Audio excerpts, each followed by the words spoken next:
Hubbardston Planning Board. Planning Board meetings are broadcast live and digitally recorded. This meeting is being held both in person and virtually through Zoom pursuant to Governor Baker extending the COVID-19 rules allowing public meetings to be conducted remotely so that board and committee members as well as members of the public can participate remotely. My name is Christopher Monroe and I am the chair of the planning board, and I am recognizing that we do have a quorum present in the room. Moving forward on the agenda, we have public comments. Is anyone here to speak to anything that is not on the agenda? Moving down the list, we have the acceptance of minutes. There are minutes that were placed in the drive for review and acceptance. Did folks get an opportunity to look at those? I did. And are there some corrections and feedback and such? Minor items that I don't think they merit to be discussed here. These are just simple items that I've included. Okay. So you'll see them automatically. In that case, can I get a motion? I'll make that motion to accept the minutes as presented. And just to specify, the minutes from 11/17. 11/17. With Yes, sir. corrections. So I second the motion. Right, here in a first and a second, any discussion or additional corrections? All right, so hearing no further discussion, I'm calling a vote. Liddell, aye. Steiger, aye. Woman's eye? Monroe, aye. The minutes are accepted. While we're on minutes, I don't know if, Mark, if you have an update that you wanna give on the status of minutes and your quest to find the old meetings?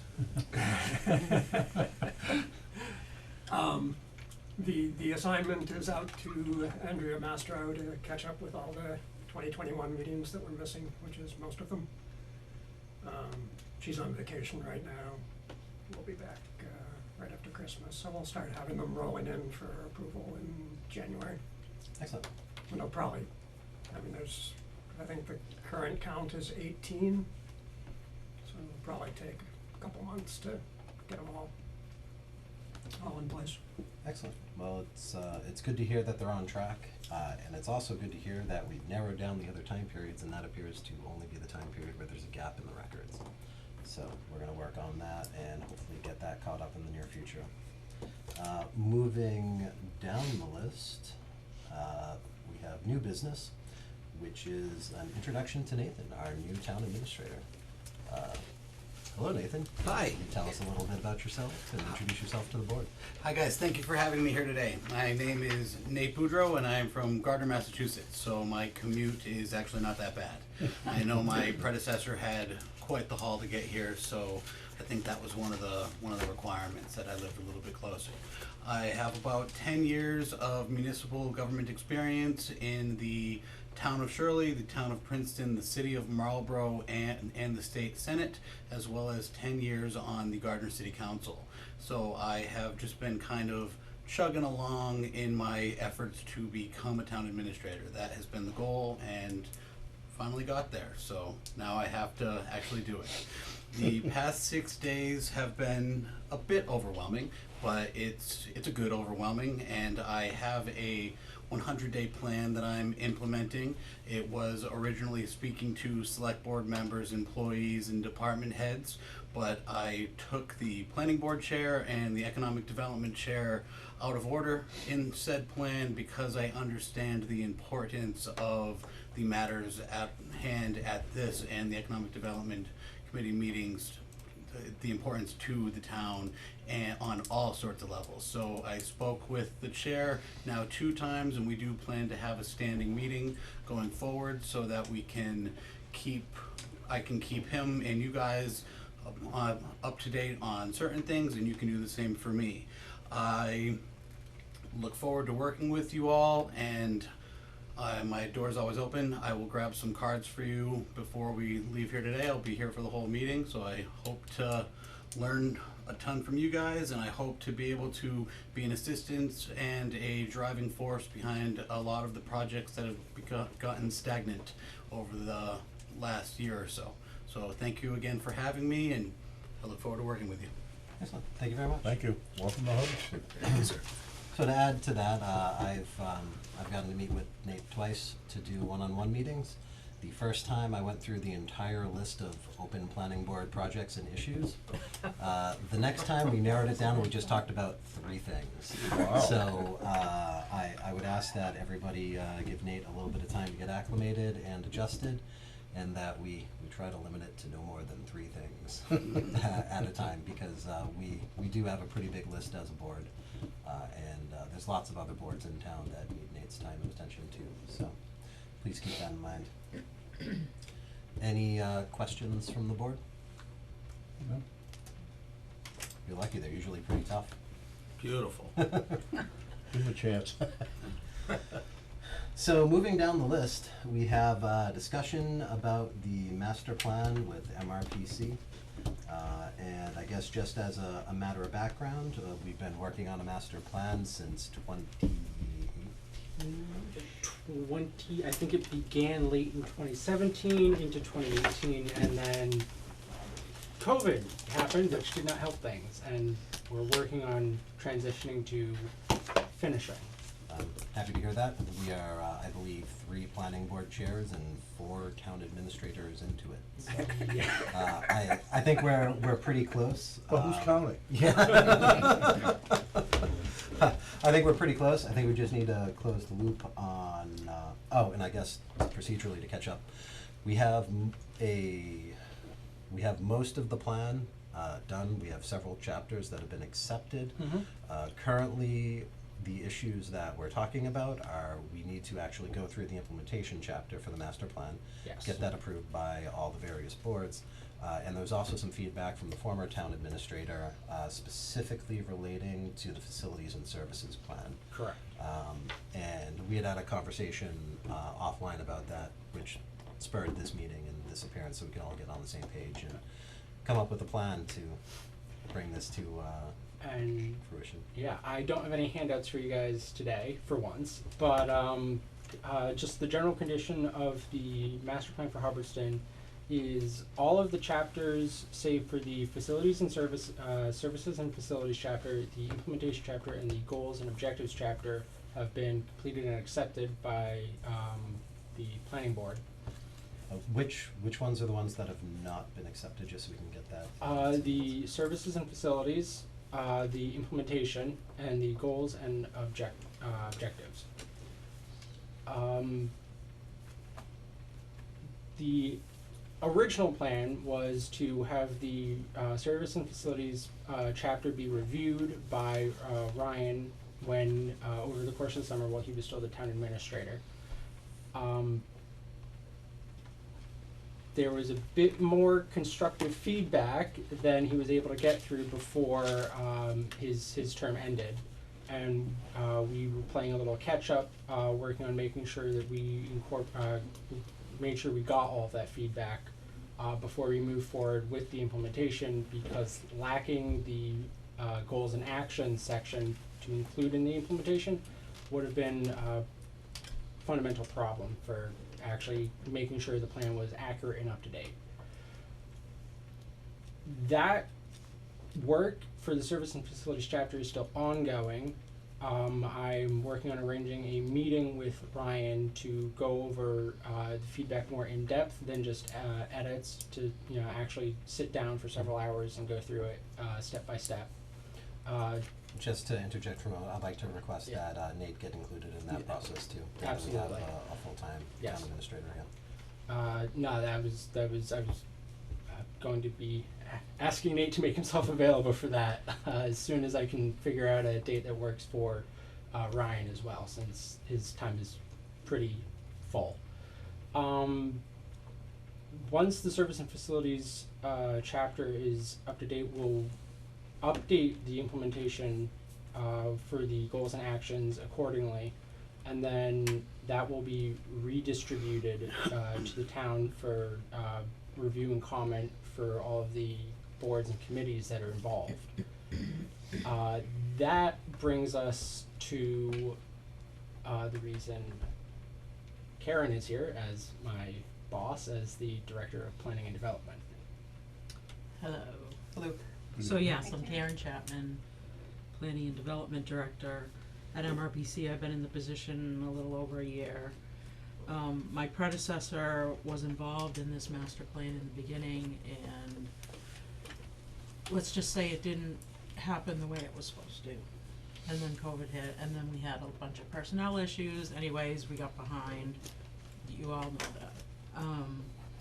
What I wanna suggest to you is, ask you to apply for a district local technical assistance grant from us, and we'll update all the demographic data, cause some of the chapters were done in 18. We now we'll have 2020 census data in May. Mm-hmm. So we wanna update all the data that needs to be updated in every chapter, complete the services and facilities, wrap up the goals and objectives and implementation, and then present it all at once. Sounds good. Yeah, I guess the other concern that I have with it is we haven't sat on our hands this whole time because we've had the drafts available to us. And a good portion of the things that we've set as goals, we've done. Mm-hmm. So I guess there's a question of how much we're going to look into it, whether we're just talking about purely updating the demographic information, or if we should also be taking a look at potentially expanding some of those goals to the next levels. Oh, we can absolutely expand the goals. Absolutely, and if you've done some, we'll remove them or put them in a paragraph of these things have been done by the town in the interim while this plan was being written, et cetera. If, for example, we passed an ADU rule. Excellent. We've had a working committee going for a while, although it's been on hold for doing agricultural accessory bylaw. Mm-hmm. There's been some other stuff. Plus, I think there's some other needs that we've come up with since then, Mm-hmm. such as a shortage of childcare facilities, and finding out that our bylaws aren't actually compliant with state law and that we can't require a special permit for opening up a daycare, although our bylaws seem to require that, which actually creates an issue because if somebody has a non-conforming property, there's a question that we can do anything about that, because for non-conforming properties, we usually issue a special permit, but the state law says you can't issue a special permit for a daycare. So Interesting. we need to unpack some of that stuff, Mm-hmm. and set some goals related to figuring out some of those issues too. Sure. I don't know if there's some additional thoughts from the board, I guess, before we go to the rest of the board. I guess part of the hesitation that I have in my voice is that it has gone on for a long time, and we definitely do need to get it right. I don't know if we just approve, well, I guess we've actually approved most of it as guidance Right. documents already. So to that extent, I don't know. How about discussion from the board? I talked to Christopher a little bit about this. I've Mhm. actually been on the board since Right. this process started. Mm-hmm. And I think you're supposed to do a master plan every 10 years, is that right? So we're coming up on the 10 years here. And I think, we have a problem in this town that we get stuck and nothing gets finished. Mm-hmm. So if there is some hard, even if you couldn't get all the things you want done swept in it, like, can you just put it in the plan that's gonna be due in the next, like, 3 years instead, or something? It's been going on for a very long time. Yes. And I When don't, did it and we're up actually start? against, what? When did it actually start? 2017. Yeah. Yeah, we're 5 years into it. So there's 5 years to when we have to do a new one, right? And have a new one. So I don't know, and I think the value of the master plan, somebody that moved to town just a year before we started this, is that it has just tremendous amount of statistics and knowledge that's useful. Right. And by keeping it on our laptops and never getting it out there, it doesn't help anybody. Right. I know, like, Mark put in a tremendous amount of effort sorting out, the wetlands and, all the stuff from the conservation chapter. And their document, they got finished, for the Conservation Commission. And it's being used, and it's used by everybody all the time. Mm-hmm. So I think we're letting the perfect be the enemy of the good here. And if there's any way we can say, this is a hard deadline and these are the incremental things we're gonna do to get there, even let maybe the new administrator take over the implementation chapter with his vision and not try to, I don't know, I'm just in favor of doing that, and I also think if you can get a document to us on the board, it's everything that has been finished to date, that we can look at, have a chance to read, sooner rather than later. Yeah. Then if you're really intent upon updating it, I mean, not the population figures, the census stuff, but the other stuff that we've done, Yeah. we could probably each read it through one more time and pick out some of those things and save you some time. So, I just wanted to add two things briefly. First, I wanted to invite Nate up to the table for this discussion. And second, I don't think there's any impediment from us publishing the chapters that we've already accepted, because the planning board is the ultimate approving authority for the master plan. And if we approved it, we own it. It doesn't have to get approved at town meeting. We can just publish those. Well, So- let's do that then. Yeah, I went to your That's where my mind webpage was where as the well. master plan lives, and only 2 chapters were in there for viewing. Yeah, we have suffered from turnover, I understand over that. the last A lot. year or so, Yeah. and we're in a good spot now, where I think where we have a TA who's just starting out, I am early in my term, we have someone who's just starting out in land use, so we're in a place where we know we're gonna have some key players that are gonna hang around for at least a little while to get this done. So, 6 months? I mean, Oh, I got 3.5 years left on this. But Nate had a point he wanted to bring. So, I come from my most recent position. I was a webmaster, so I do understand the Civic Plus side of things, and that is a immediate goal. We, in our transition, we lost a lot of the people that were keeping our systems afloat, and then a lot of the people that are still employed and still here were not necessarily trained in certain aspects of their job, and that there was a little bit of overlooking that because of the challenges that we were facing at different times, from COVID to turnover to just you name it, and we've gone through it in the past couple of years. But I do believe that we're in a much better situation, knock on wood, but it seems like with a new town administrator and a board that's eager and a staff that does want to be trained, we're going to be able to start chipping away at this and a lot of the other projects we have ongoing with MRPC. Because that was one of the things I reached out to Glenn, your director, almost immediately and said, I want to work with you guys. Like, let's get this Right. get this going and let's do what we're supposed to do. My question that most of my questions can hold until we meet individually, so that we can have a more broad conversation about everything that we could do and are doing together. But are we going to need to fill out another extension for this? 'Cause I know we had a year-long extension last year, correct? To get the MRPC services. So the master plan was done with a bunch of different grants at different times, and so I don't know what you mean by I don't know which deadline you're talking about. The most recent grant that we had was the planning assistance grant that ended June 30th. So when we talked to Ryan before he left, he had set aside 5,000 or 5,500 for us to finish up.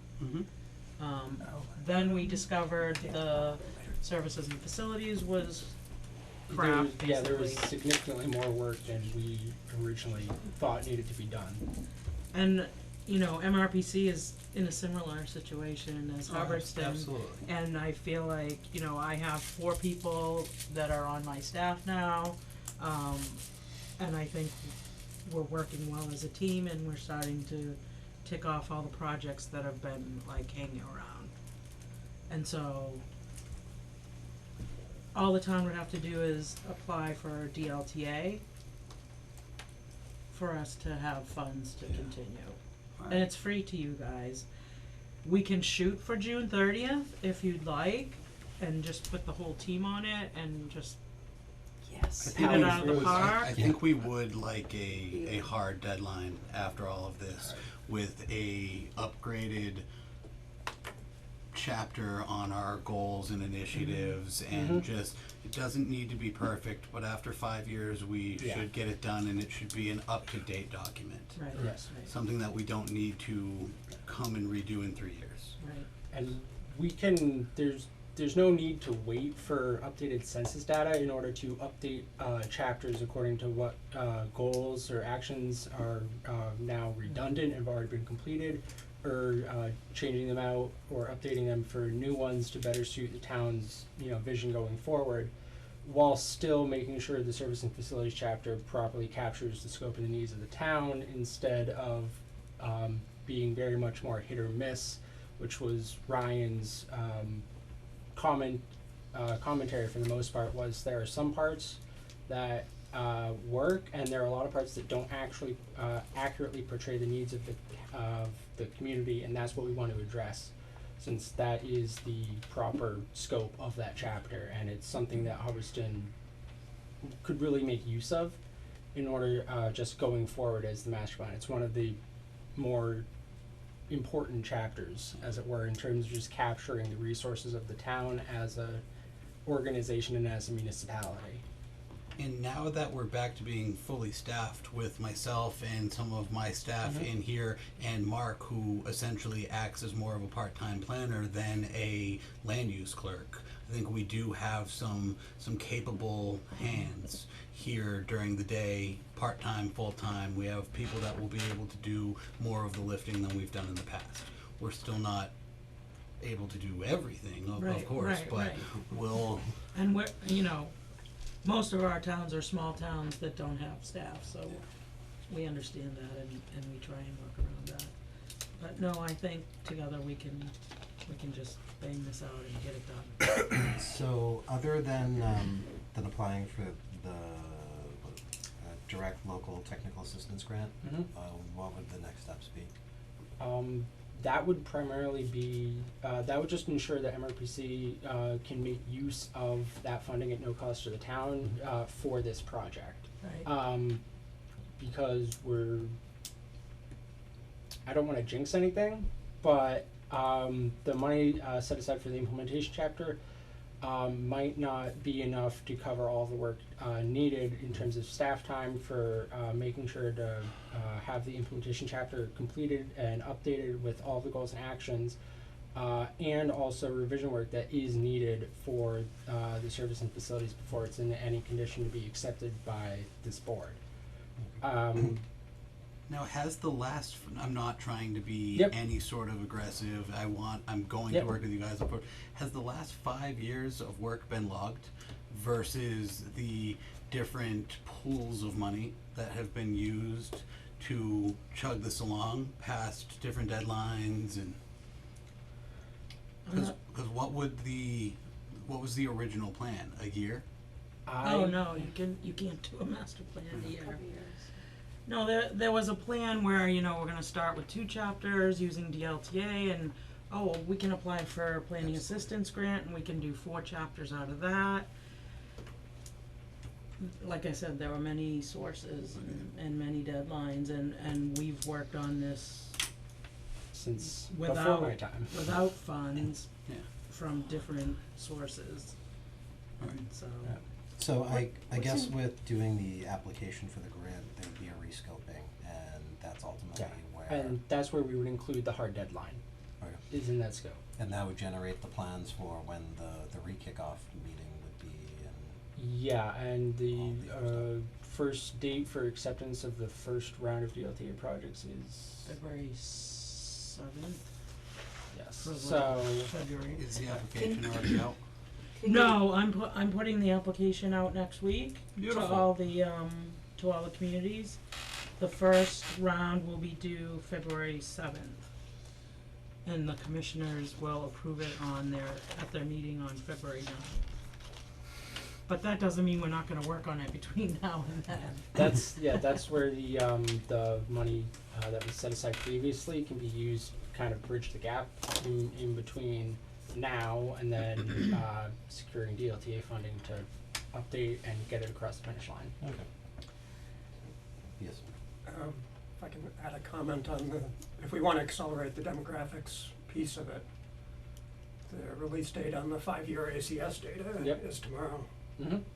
So if you didn't wanna wait until May, is it, for Uh, the tenure? Yes, May is the release date for the local census data. So we could update it with the ACS data instead and begin working on that February right away instead of doing that as the very last thing. Let's do that. Alright. Makes sense. And if you can publish what you've got, put it together in the book. Yes. And this chapter's missing or whatever. Yeah, we can give you all of the completed work to date. Right, so that we can read it. Yep, to have online, for all the accepted chapters to post and just review on your own time.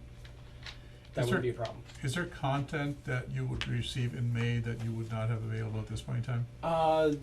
That would be if you wanted to use the 2020 census data for the That's community numbers, as the though. benchmark. Right. That's- That's the most the only refined, thing. census demographic information that would My be point though available. is that that's something that can be plugged in at a Yes. later time though, right? Yes. Yes. Okay, so you can have the structure, the skeletons in, all you're doing is you're dressing it up with Yeah.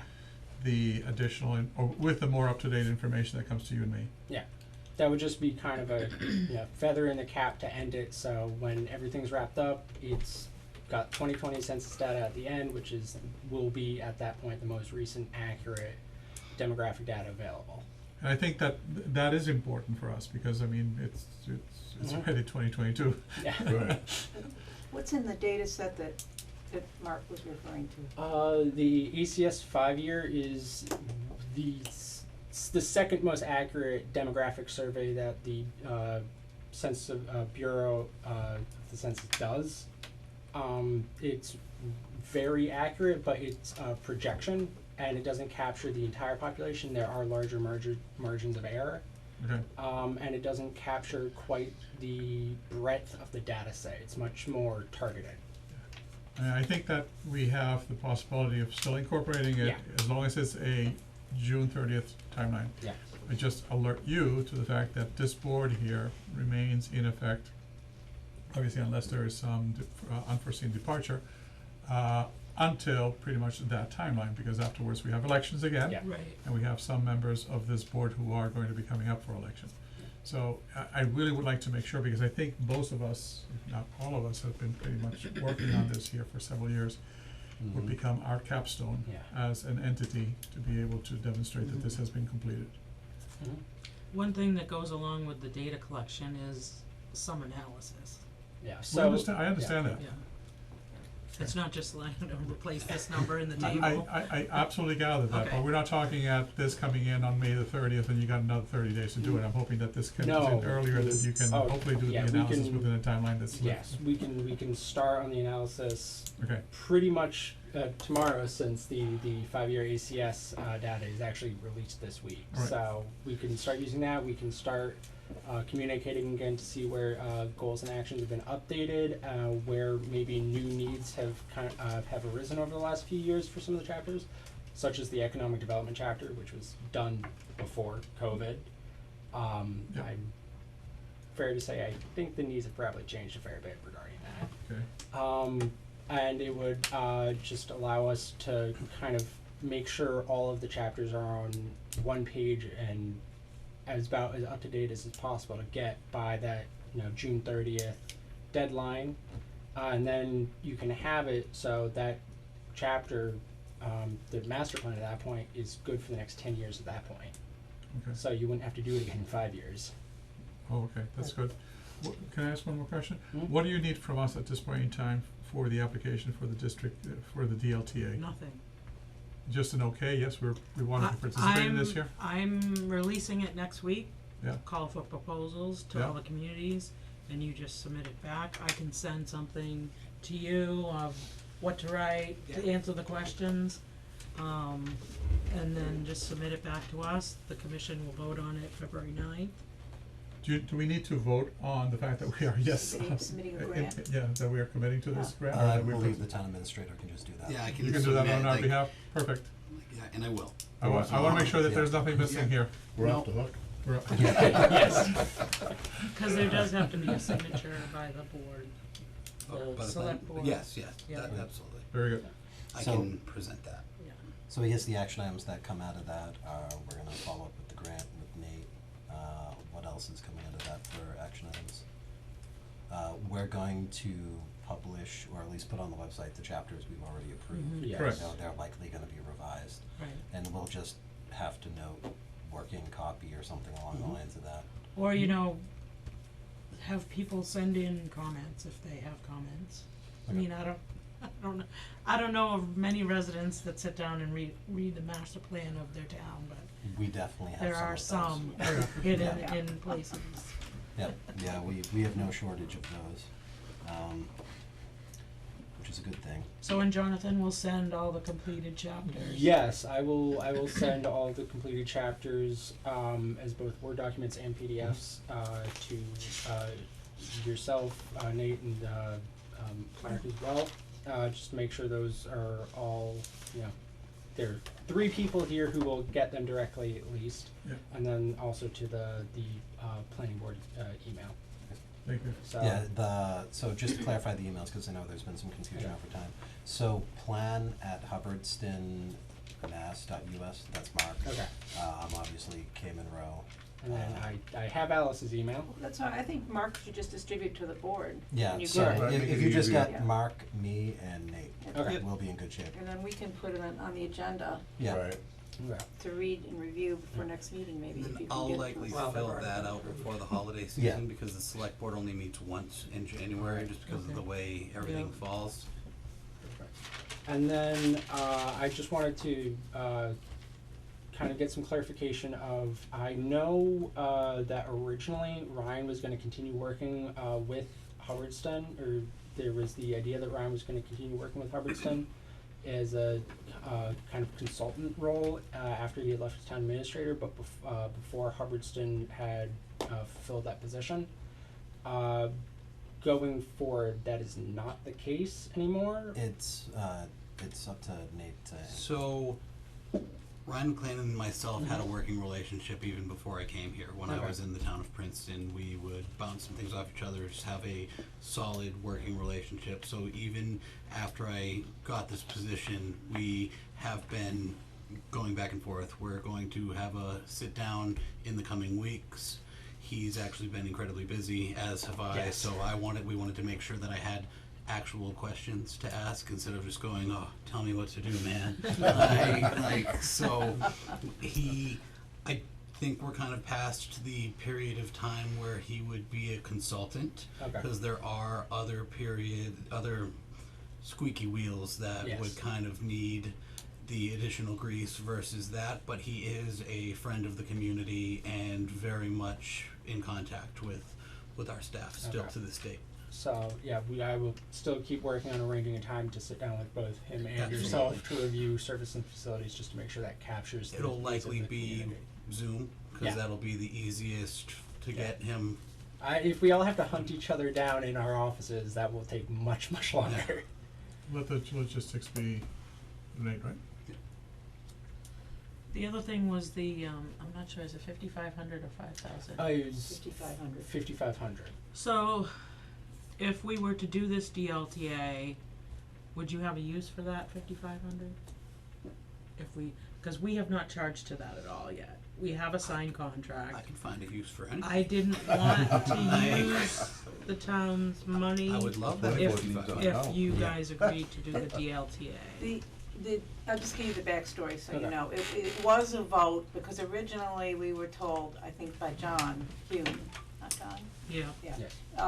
That those last chapters, there usually weren't done, there usually wasn't grant money available for them. So we were the only board in town that had any money left, and so we said, okay, we're gonna do it. So that money was in fact earmarked to finish this Okay. work. Okay. Can So ask I one think if it question? were, Yeah. if we don't spend it, we can reappropriate it maybe, but it was specifically appropriated for that work. Okay, you can unappropriate it, I can ask a blunt question. yes. I'm not shooting myself in the foot by on other aspects of potential projects by committing to this DLTA grant application this evening. correct? I don't know if the town has other projects they were gonna apply for. All right. Perfect. Yeah, the money But could be there's nothing that really says that a town can't have two. Love it. All right, thank you. Excellent. Well, any final comments on that? Otherwise, let's move forward for the sake of time. Well, thank you very much for coming. Thank you, Feels nice to like we meet have you. some clear action items out of this. And I will be following up tomorrow with that email with the completed chapters for you guys. Awesome. So, Thank you very much. Yes, thank you. and if there are any additional questions, I have my email address. So Yeah, feel free to respond at any hour. I guess while we're at it, and it's not a project that Mhm. you folks are working on, we could use a little nudge on the solar bylaw project and the town center project that we're working on. Okay. We haven't heard from the consultant that we were working with for probably 3 weeks now, so. I'm just counting. Yep. So just a little nudge on that would be Alright. helpful too. We will do that as well. Thank you. All right. Thank you so much. Thank you. Thank you. Have a good night. You as well. Can I give you your calendar for that, so that they don't have to keep nudging Jennifer? Yeah. All right, perfect. What- All right, what moving time works for down the you? list, we have a public hearing. So pursuant to the provisions of MGL Chapter 40, Section 2117, that's, I'm not sure that's cited correctly, the Hubbardston Planning Board Pete, my is truck in holding the a garage. public I need- hearing Mary Ann's like, "Where are on you?" Wednesday, December 7th, after 6:30 in the Slade Building, regarding an amended reclamation permit for former clay pit at 26 Worcester Road, filed by 3 Oaks Environmental LLC representing Alan Crane. The property is located at Assessor's Map 8A, Lot 88. Plans may be viewed at the town clerk's office during regular business hours or may be requested as a PDF file via email from the land use clerk at plan@hubbardstonma.us. And that public hearing is called to order. Right, so, Mary Ann, can you hear us? We can't hear you yet. She had to We're go and get sick. working on the audio. I think it might be on our end. I think so. Oh, we're starting to hear you. All right, we can hear you now. I'm not there because I went on vacation, and when I returned home, I was in a very crowded airport line going through customs with 800 people. Anyway, I have COVID. Oh my and, God. yeah, We're sorry to hear that. She's a yeah. trooper though, ain't she? Yeah. Thanks for staying home. Well, sorry to hear that. We're happy you could join us remotely. You know, we could have continued this, Yeah. but thank you for coming. I know, it's been going on for a while, and I really, anyway, I was prepared for this evening, and I put together some slides, which would be easier to speak from and something that you can actually see instead of flipping through papers, or PDFs on your computers, so. Yeah, please run through them and let us and the public know what it is that you are asking for from us. Okay,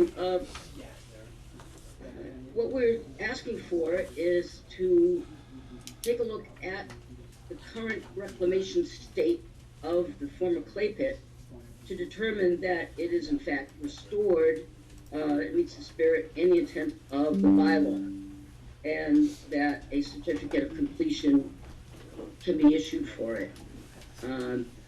What I'd like to do is go through the history of the pit using aerial photographs, which are pretty nifty, discuss the current status and the ecological review that we've carried out with members of the Department of Conservation and Recreation and Natural Heritage Program, as well as my own expertise in reviewing the site.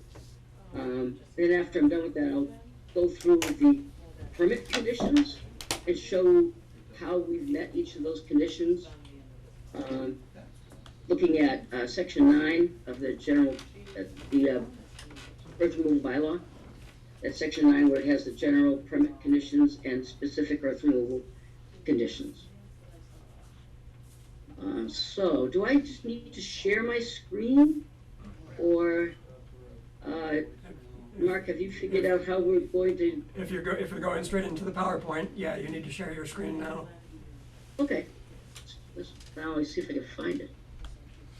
Oh, there it is. Hopefully this is the one. All right.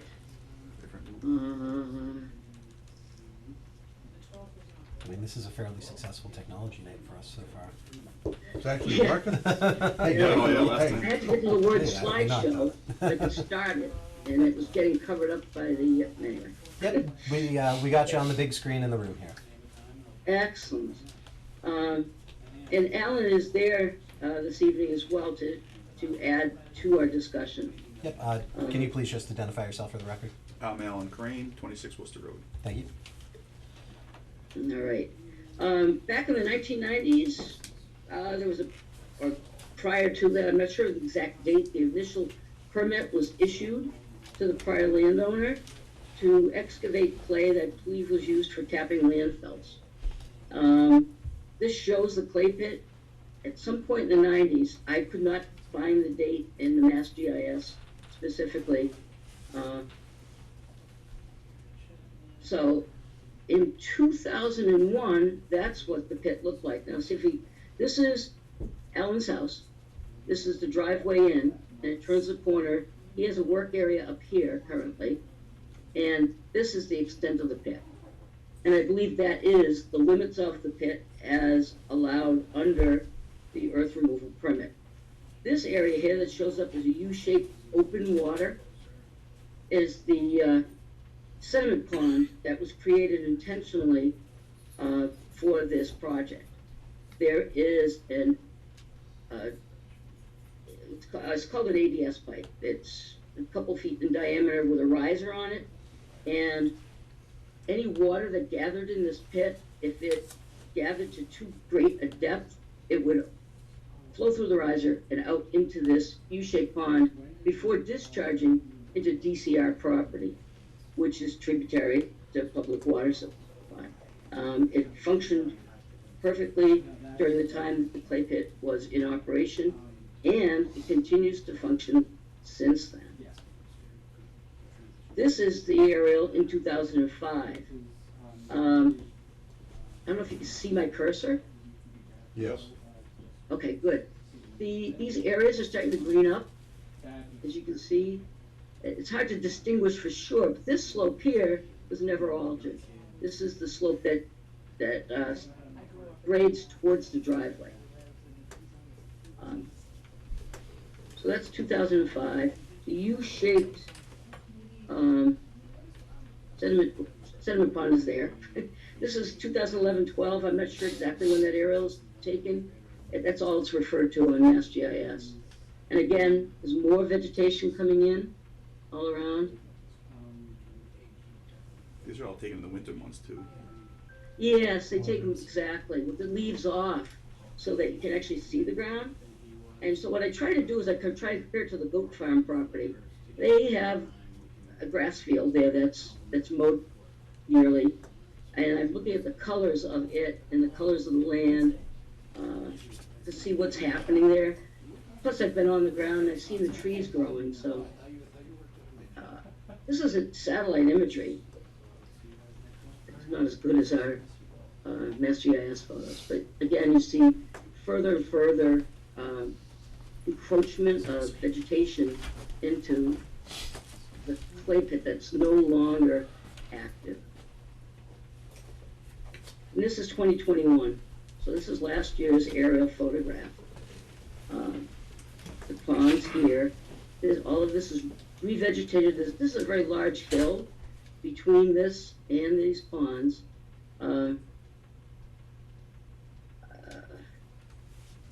This is all vegetated, these slopes, this whole slope is meadow from here to here with some pine trees in it.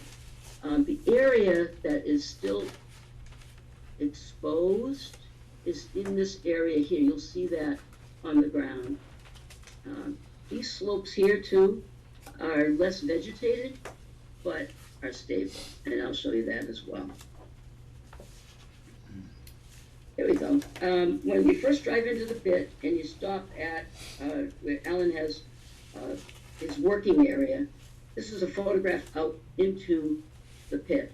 This is the south-facing slope on the north side of the pit. So with constant sunlight, it's grown in very nicely. So this is also an area of the pit that had been excavated in the past.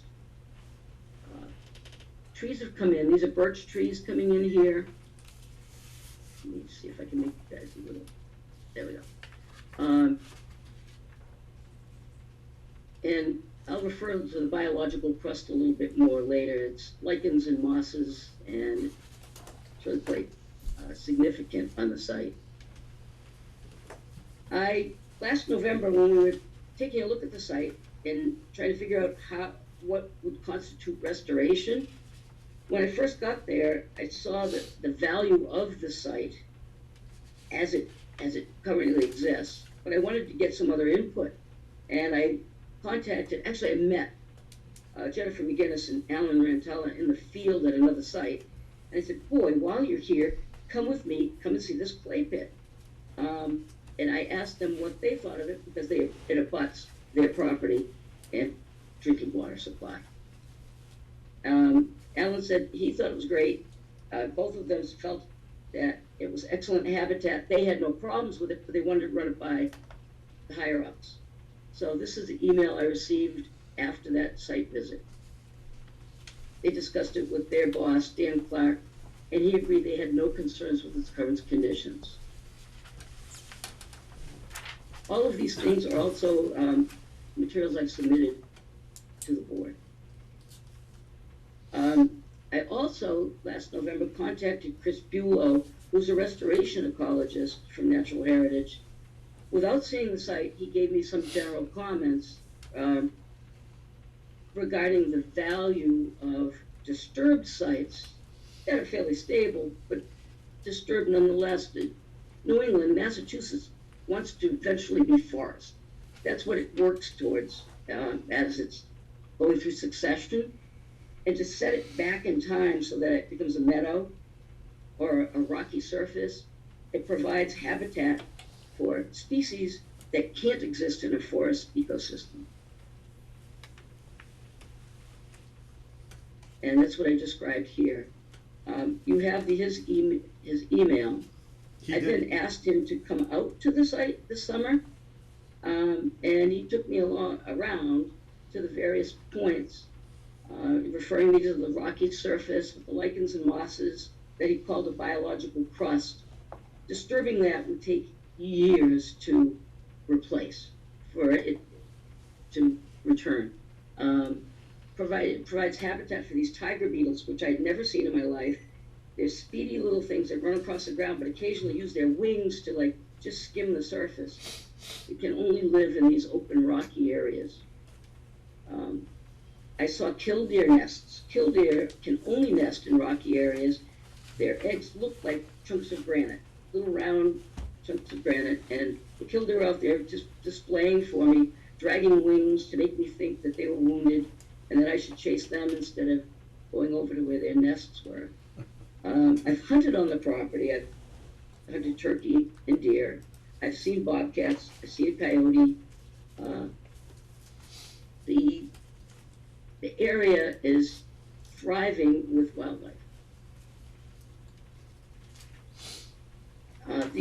We also, you'll see it later, we discovered a bog-like wetland that's at the bottom of that larger slope that I will show you shortly.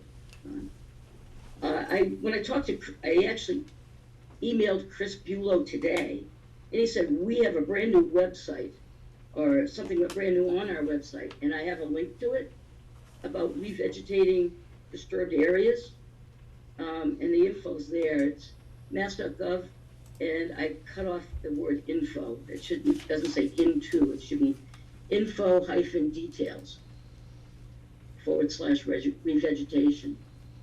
And there may be some good information in there for the board to apply to other sites that may need restoration.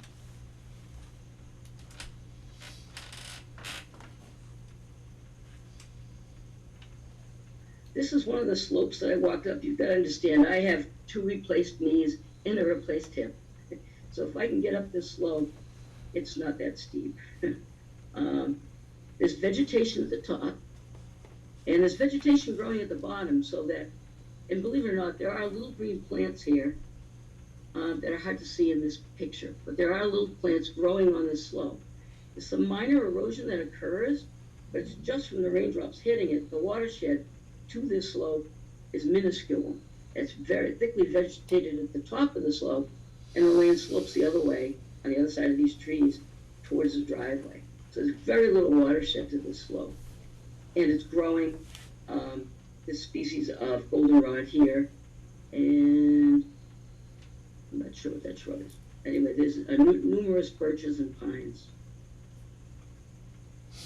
And the other longer, it's not steeper, it's just a longer slope that I climbed up. Also has vegetation at the top and small plants on its surface, and vegetation all along the bottom that's been there for years. Some of those shrubs have taken years to grow, and they're not being buried by erosion. This is a close-up of that biological crust. There's a particular pink lichen in here that was different, very different. I hadn't seen before.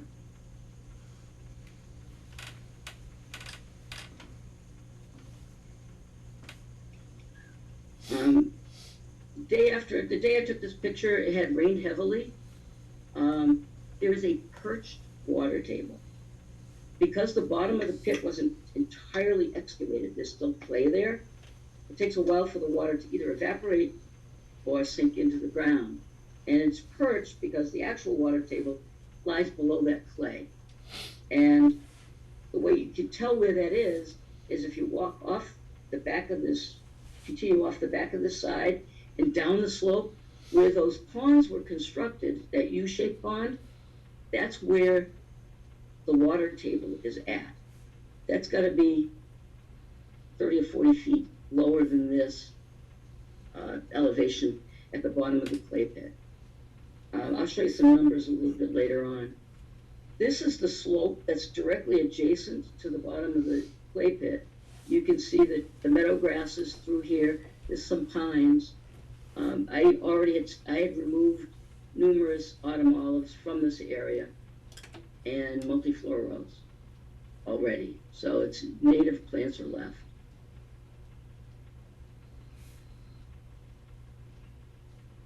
I did remove the Phragmites. I'm going to watch it this spring when it comes up again and see if there's any others I need to dig up.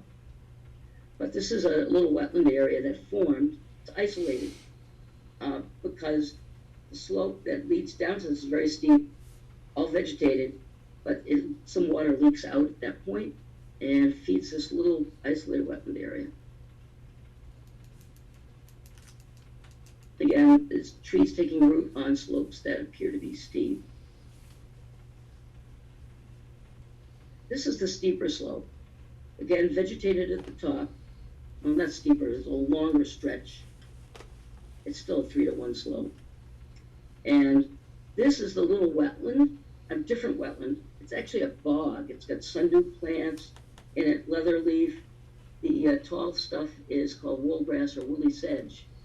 And it's existed for some time. There's little shrubs growing in there as well. It could be a swamp birch, I'm not positive. But again, even though there's been some erosion here, it hasn't disturbed the wetland that's right at the toe of the slope. And again, it's an isolated wetland that's not protected under the Wetlands Protection Act, unless it bordered on something. However, it's still a valuable resource.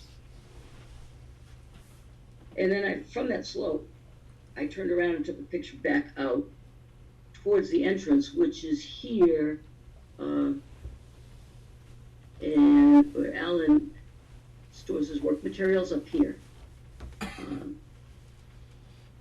This is a little peninsula of higher ground, as well as this, and the bottom of the pit's in here. And again, the water's there after a heavy rain, it disappears after a bit. When it dries up, it's hard as a rock down there too. This is where Alan's son rode the ATV out, but there are also other older ATV marks in the pit that from prior ownership, probably, but there's vegetation growing in them, so it doesn't appear to have affected it. I mean, it's coming back, essentially. Alan's son would take the ATV up to the ridge, ride around the ridge, down the backside, and was able to get to his grandmother's house through the woods. She lives over on Elm Street.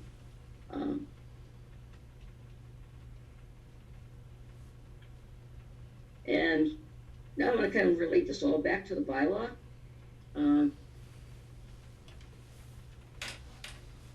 The rationale for the bylaw is basically to protect the town's natural resources and to avoid improper, uncontrolled removal and disposition of earth and vegetation.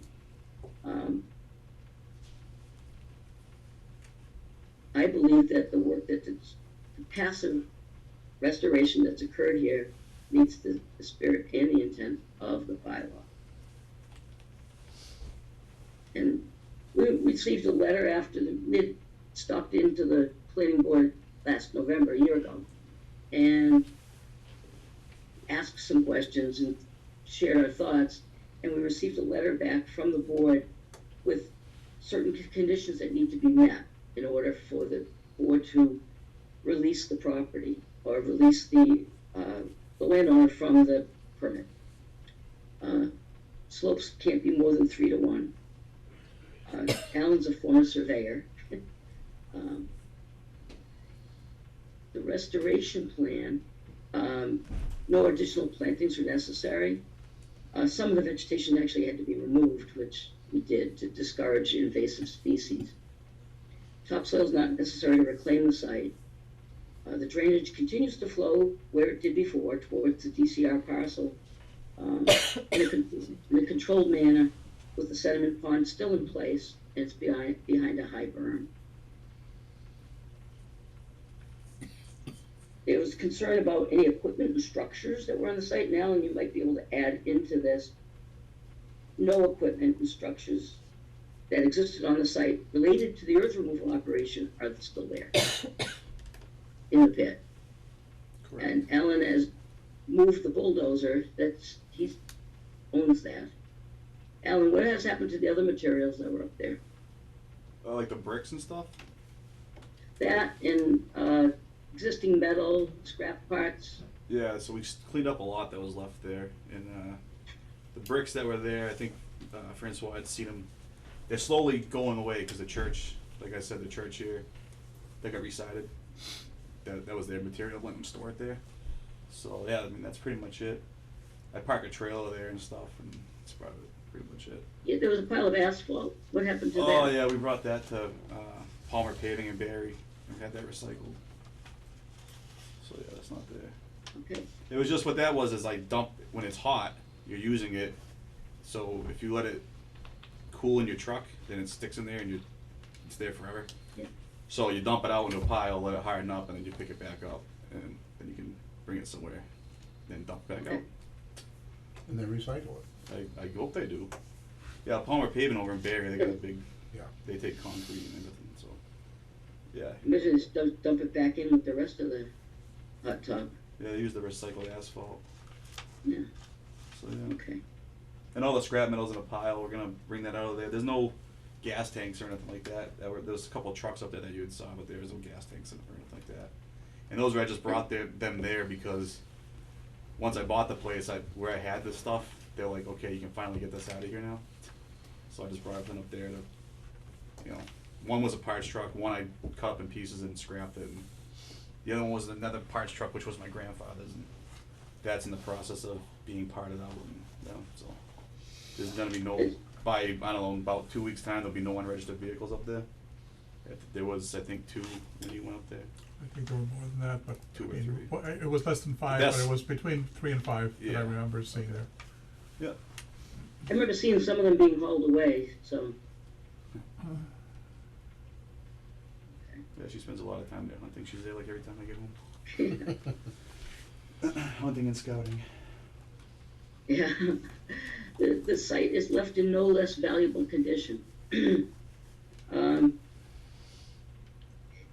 Value in terms of dollars or value in terms of habitat, and I really like this piece of property, but this 6.8 acres, I think it is, of the actual former clay pit is surrounded by 25 acres of remaining site, and I know Alan mentioned trying to put it into 61 for silviculture so that you could do some tree management on the rest of the site. I don't know what other plans you might have for the property in terms of chapter 61. Just some logging, but yeah, so all of it's in, it's all went through now. It's all Oh, in, did? Yeah, Okay. it's all in chapter 61. Or Do 61A. you know which one? whatever it is.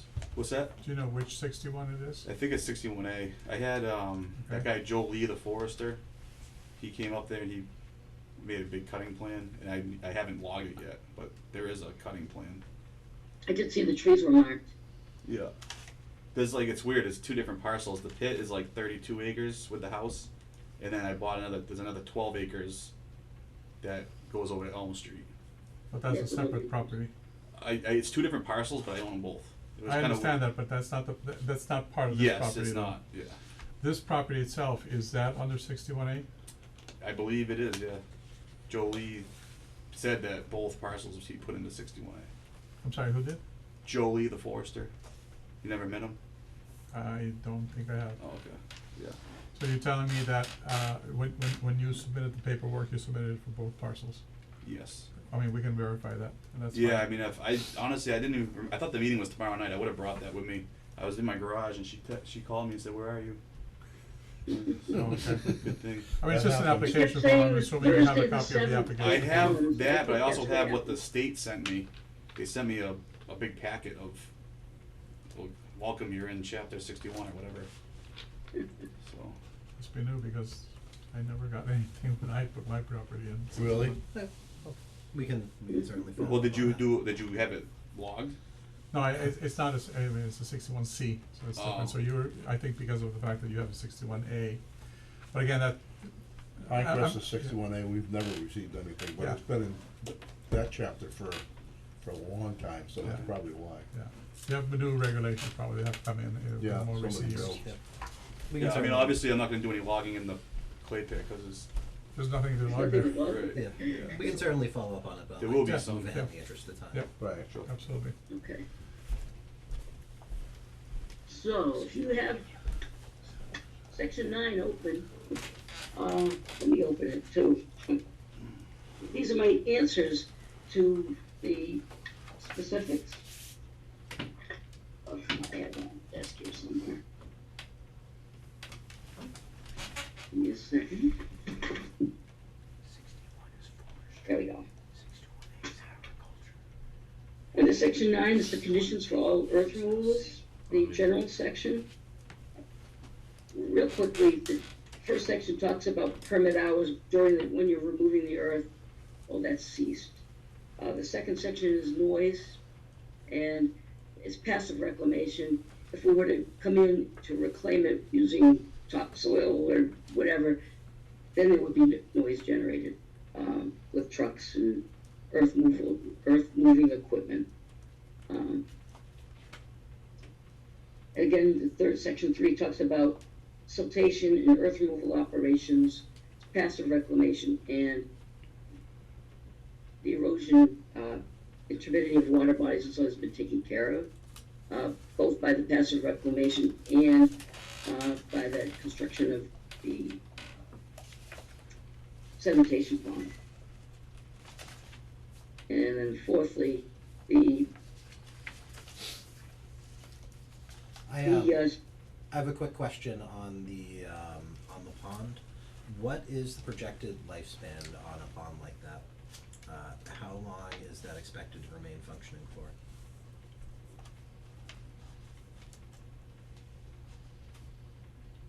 Is that something you're able to answer? oh, you're asking me? Yes. or actually I heard Alan in his name, and over time it will fill in. The intent of it being there was that the ground was open and raw between there, and there's some So it'll fill in some with sediment, vegetation, but but that's- then you can dig yeah, it out. You know what I mean? it's Just like- really not necessary now to continue with it. It exists, but even with it being reclaimed itself over time, DCR had no problem with it. Can I? The section 4 says reclamation shall include stabilization of all surfaces by planting or other means to prevent erosion. So the planting has occurred naturally, and the other means is that the pit itself is contained. We have another question from the board. No, let her finish, and Okay. I'll ask my questions at the end. Okay, That's go fine. ahead. Thank you. And all the slopes are graded to a maximum slope of 3 to 1, and they were. And that's how it was left. Go ahead, you can ask the question. Going back to the pond, is that the area, that's obviously the lowest point, which I remember from the last visit that we had, Mary Ann, you and I, that there was and you mentioned it earlier, there's a fairly large diameter pipe that crosses, I believe it's from that pond to The pond is much further away. We were walking in a trench that formed as water came through that pipe. And it formed a trench that leads eventually down to the pond. The pond actually has water in it. So you're saying that this pond is not in where the pit is, it's somewhere else, right? Right, it's beyond the pit, yes. Okay, and that pond you're saying is that on Allen's property or is that on DCR property? Yeah, let me go back to the map real quick. Thank you. I just have to remember what slide I was on. One It of was the like the areas first, here. picture. There it is. There's the pond. Oh, wait a minute. Let me go back to where I have property lines. Come on. Well, the property line is right back here. I own into the swamp. Yeah. You own a little bit of it. Can you point out, Mary Ann, could you please point out where that pipe would be? Right here. So I guess you did see this trench. And it feeds down into this line here that it had standing water in. We had a drought this year, so I suspect that's why I didn't see water in Okay, that first trench. so to the right of where those blue lines are, that little area which seems to be sort of like, Right. that's, Let's see. Can I, want me to show you? please do. So, Thank you. There's the pond. Alright, so this is the pond right here. This is a hill that goes up to the pit. You drive up the road and come here, this is where the trucks were. Yeah. There's a steep hill that goes down to the pond. There's a pipe that they must have put in at some point when they were doing the work. The U-shaped pond is here and it discharges over here. That's where it discharges over here. So that pipe feeds it for whatever reason. So it discharges on my property and then goes into DCR's land. Okay, thank I you. own into the swamp. Okay. And so Yeah. DCR was up there and they saw all that and they said, The intention is to leave the pipe there, the one that you saw? yes. I mean, it's not hurting anything, yeah, I mean. Okay, if you- but you're not intending to making any No, changes there to that? no, that must have been put in there when they were digging in the pit That's fine. to You've control answered my water. question, thank you. And Mr. Murray had a question. Actually, a statement. I just want everybody to be clear, that's a U-shaped pond for a very specific reason. It's called a settling pond. And what it does is it uses the time of residence in a very still water for the silt particles to settle as it travels down and around. So it's not a standard pond, it's a man-made settling pond. And there are important distinctions when you get to regulations. So I'm just asking if everybody could call it the settling pond. So the U-shaped pond? Yeah. The U-shaped settling pond. Or U-shaped Here's settling. here are the property lines. There we go. Okay. So if that ever is like you asked, filled in, you can dig out the silt, just like Yeah. sand pits do, like the sump fill. You know what I'm saying? Mhm. When they Yeah, wash, we do stone washing. there's no washing here, but like you go to like Graves in Templeton, and you buy a load of washed crushed stone for a septic system. The truck goes underneath a big shower. It washes the stone. All that sediment goes down into the pond. Eventually, sediment rises, so they dig it out, and they actually sell it as sump fill. It's Right. real cheap, but once it dries out, it's hard as a rock. Yeah. I have an additional question. I don't know, Bill, if you may have the answer to this here. Do we know when the pit became operational? I do not know. But I think it was back in the seventies I when they think started it that. was, yeah, Yeah. probably more than 25 years ago. The loader that was up there was in 1979. So, Right, I think I was still in high school, and that was back in the early seventies, so. okay, so but the earliest picture that we have here is 1990. Yes. Okay. Don't tell me when they said that. They had Okay. cable, they were cable Zero excavators. point. Yeah, yeah. Right, please continue. All right, let me go. Let me go back to where I was. Steam.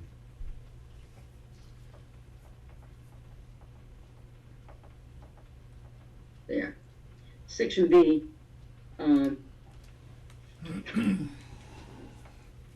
talks about the limit of work.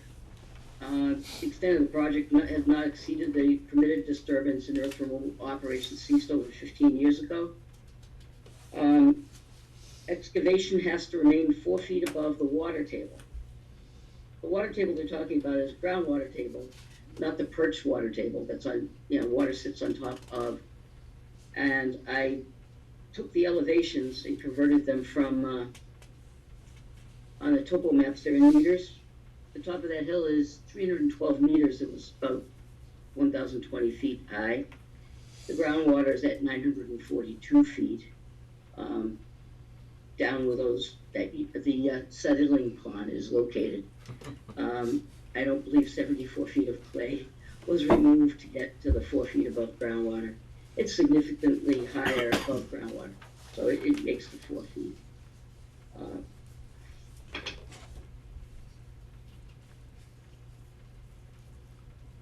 It talks about permits being issued for 2 years, a renewal, and so on, and it's not applicable because the operations have ceased and no other operations are planned.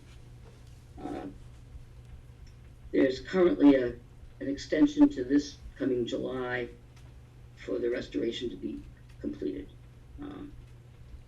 So it's fitting into that time frame. Condition number 4, again, it's not applicable. Operations have ceased on the site. Permits are transferable, and that did happen.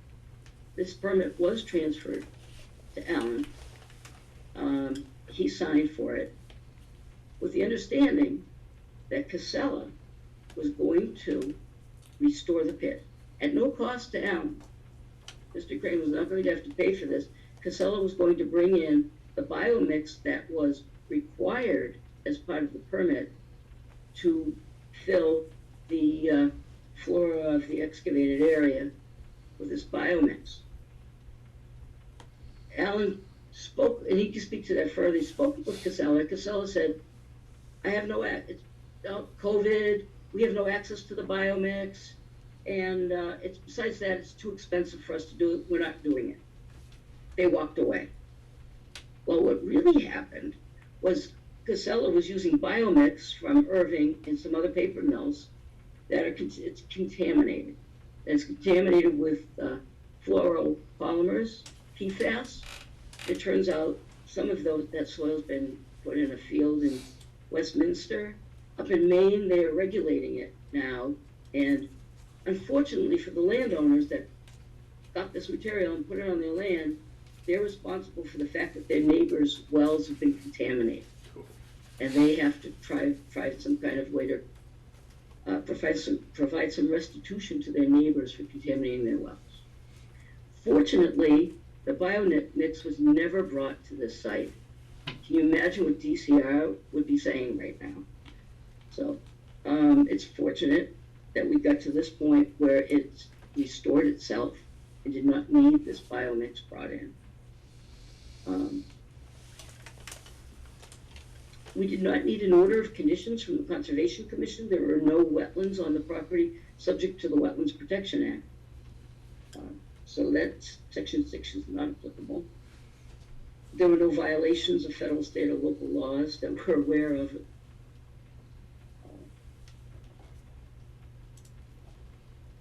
And it's asking for operations reports every 6 months, but passive restoration is not, doesn't fit into a 6-month time frame.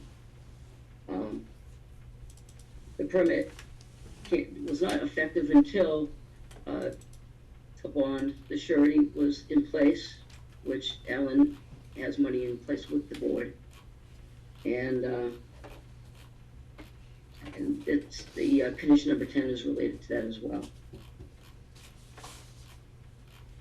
And 11, we agree that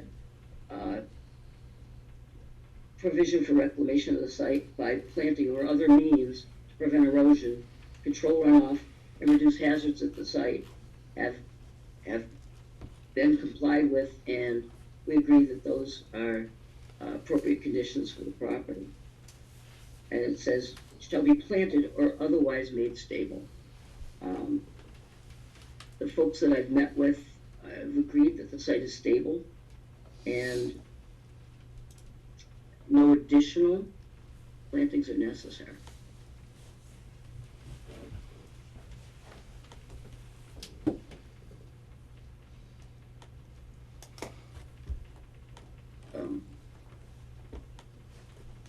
I'm asking that the board find that the clay pit meets the criteria for site restoration, and that a certificate of completion can be issued for it.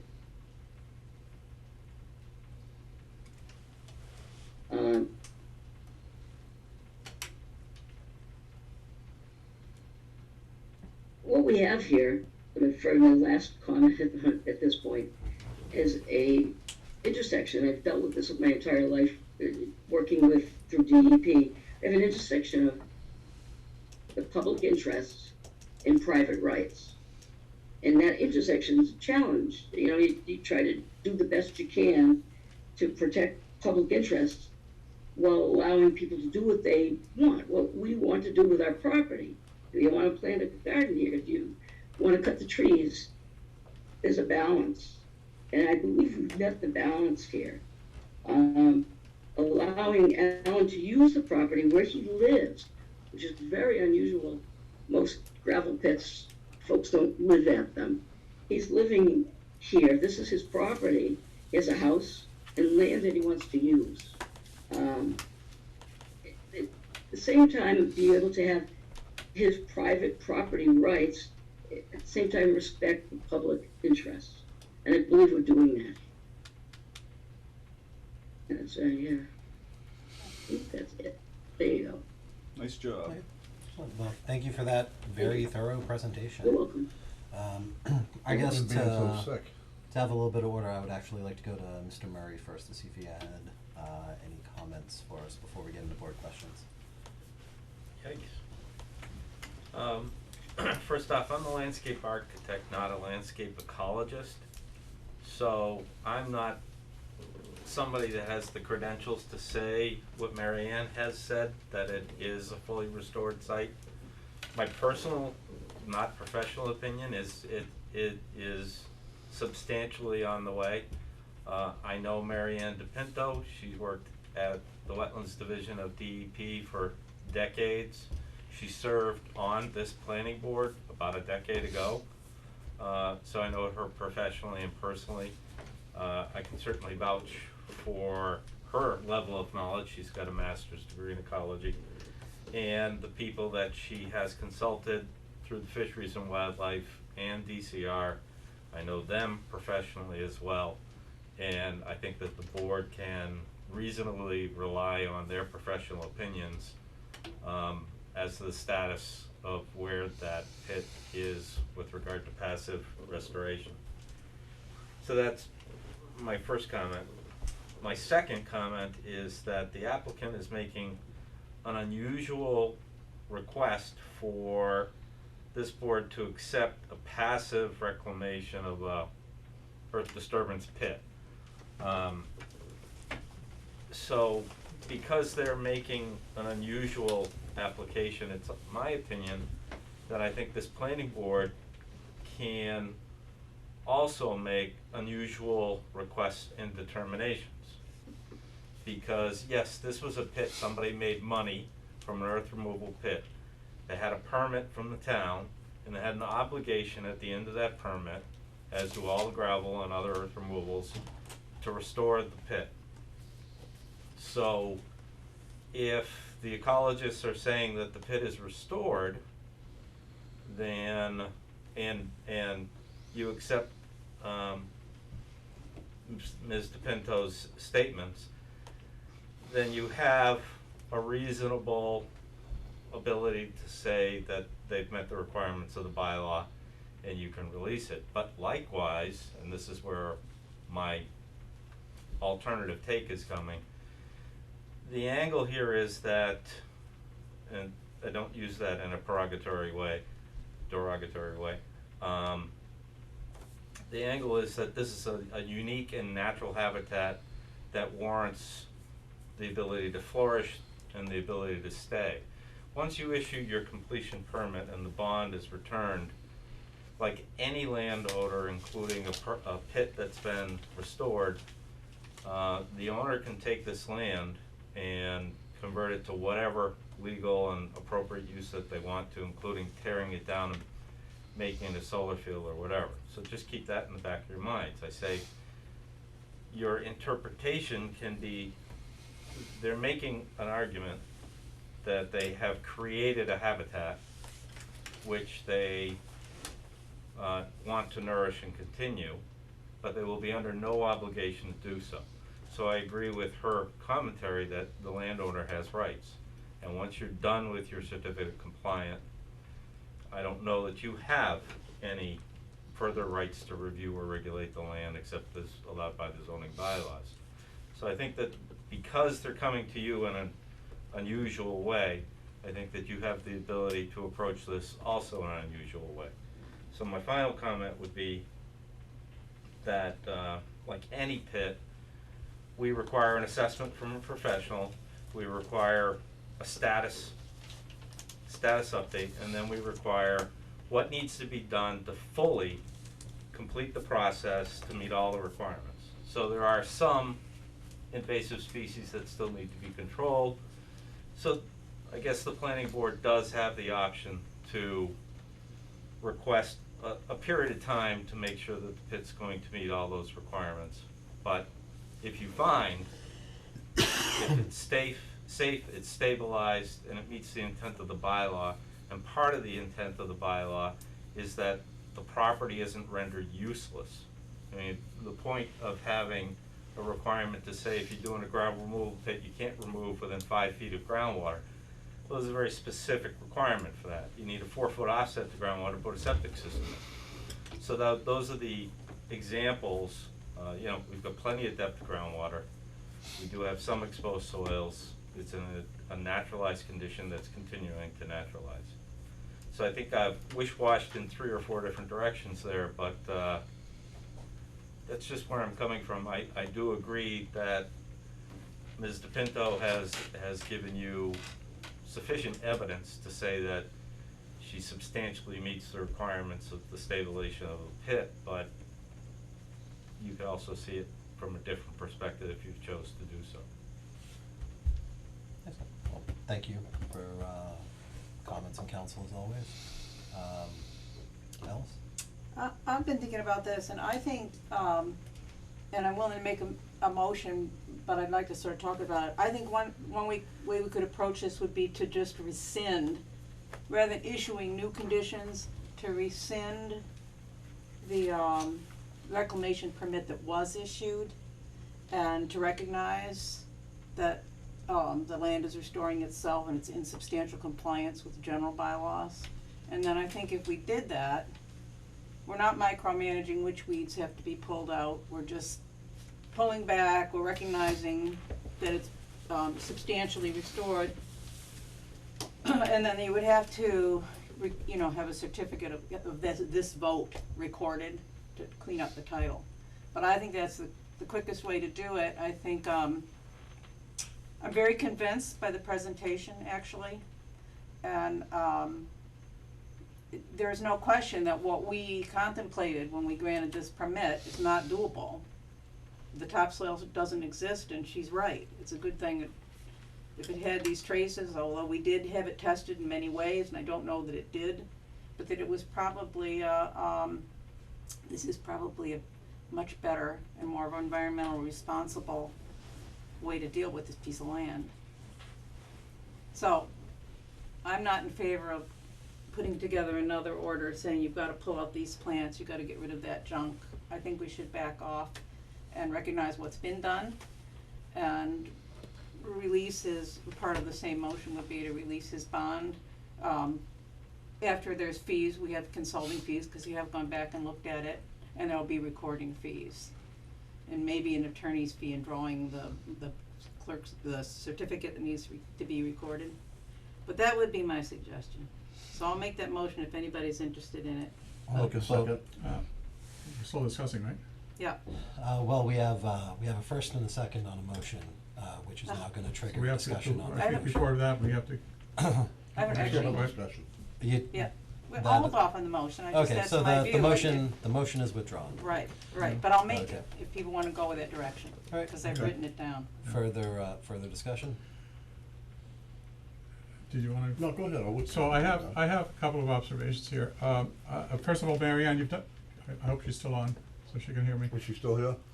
I assume she is. So Mary Ann, I think you did an excellent job in terms of providing not only relevant information, but provide knowledgeable Right. information, which is great.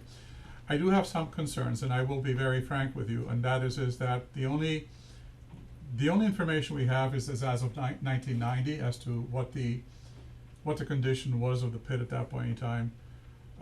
Since the project really did start in the 1970s, which is when I assume the project for the extraction of the clay started to taking place. I don't think there's any historical understanding or knowledge or even evidence in terms of how the property looked at that point in Can time. I answer that for you? Can I finish, and then you can Sure. maybe Yeah, I didn't mean to give cut me you that off. information, and that's great, if you have something that you can corroborate that. I don't see that as part of the evidence today. And so the one concern that I bring up is that taking a condition of how the pit looked in 1990 and comparing where the situation is now, I definitely do see improvements, but I don't necessarily have I don't have a yardstick to compare it to what it really was at one point in time, which is when the conditions were imposed originally, and the conditions ought to be met to bring it back to the restoration to that particular point. And so that right now is a very big question mark in my mind as to whether or not the conditions really have been met. I do see some benefits. I do see some benefits in terms of letting the restoration take place in the manner as described. But I am still not yet convinced that we have reached a point of sufficient restoration even having taken place. And I do believe that this will eventually restore, but we're not talking about a restoration that has already taken place or will potentially take place in another 10, 15 years. I think it's gonna take a lot longer. And it's the avenue that was chosen for this. And I'm not saying that it's inappropriate, I think it's a very appropriate way of doing it.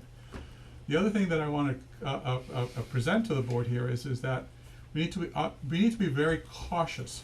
And I applaud the Kataistos to have started the process of doing the reclamation. It's the very first pit that I understand here in town that really wants to go through a reclamation process. We have God knows how many other pits there are in as bad or worse shape than this one was maybe a few years ago. And the fact that there is a desire to reclaim this, I think is laudable. We need to do this here.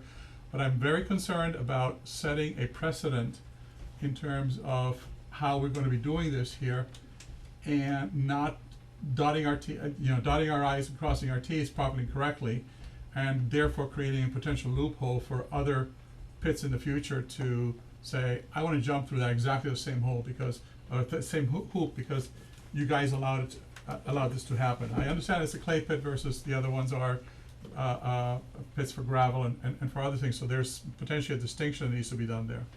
So I bring that concern to the table. Again, in principle, I very, very much laud what is actually being asked to be done here. I do not feel, however, that we necessarily have yet the evidence, and I'm not saying that the evidence is not there, but I don't feel that we yet have the evidence to be able to contrast this here to what the pit looked like, or what the area there looked like back in the 1970s when this project started, and to be able to say that this reclamation project is at this point in time has done its job to the reclamation. And I will let you now provide, I mean, if you have some evidence. Well, I if do you have some other pictures things. from when the Cataisos lived there back in the 50s. And Okay. I mean, I don't know if you can restore it back to what it was, because they excavated out 500,000 yards of material. So, And I'm not suggesting that it so, has to be done but do you like know that. all the Adams house, the red house on the hill? It said Adams Mountain on his driveway. Okay, It's the yep, first That house long down the driveway that goes up that red house. yep, That was, that mound used Mm-hmm. to go back over to the Cataisos, to my property. mhm, So that, the clay pit used to be that high. mhm. And they have pictures, cause way back, cause I guess, you know, back in the day, they cut every tree down in town. Like when they were building houses in the late 1800s and everything. So as it started to grow up, there's actually pictures from up there that you can see all the way to like the rec field. You can see all the way to like Barry Road. It's, I mean, but as far as restoring it to that, that's, And I'm not asking that this be Impossible. done, because I think that the measuring stick that we have is we have some prescribed mechanisms for restoring. mhm. The prescribed mechanisms are very clearly laid out in the bylaw, I, in terms of how to go about doing this here.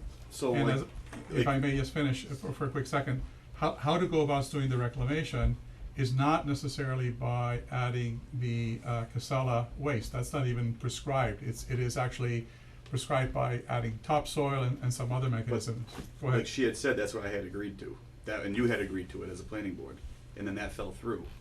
Yeah, so we have and to then find speak- another and you- alternative, to right? speak on, you actually answered your own question, when you said, you know it's the only clay pit in town.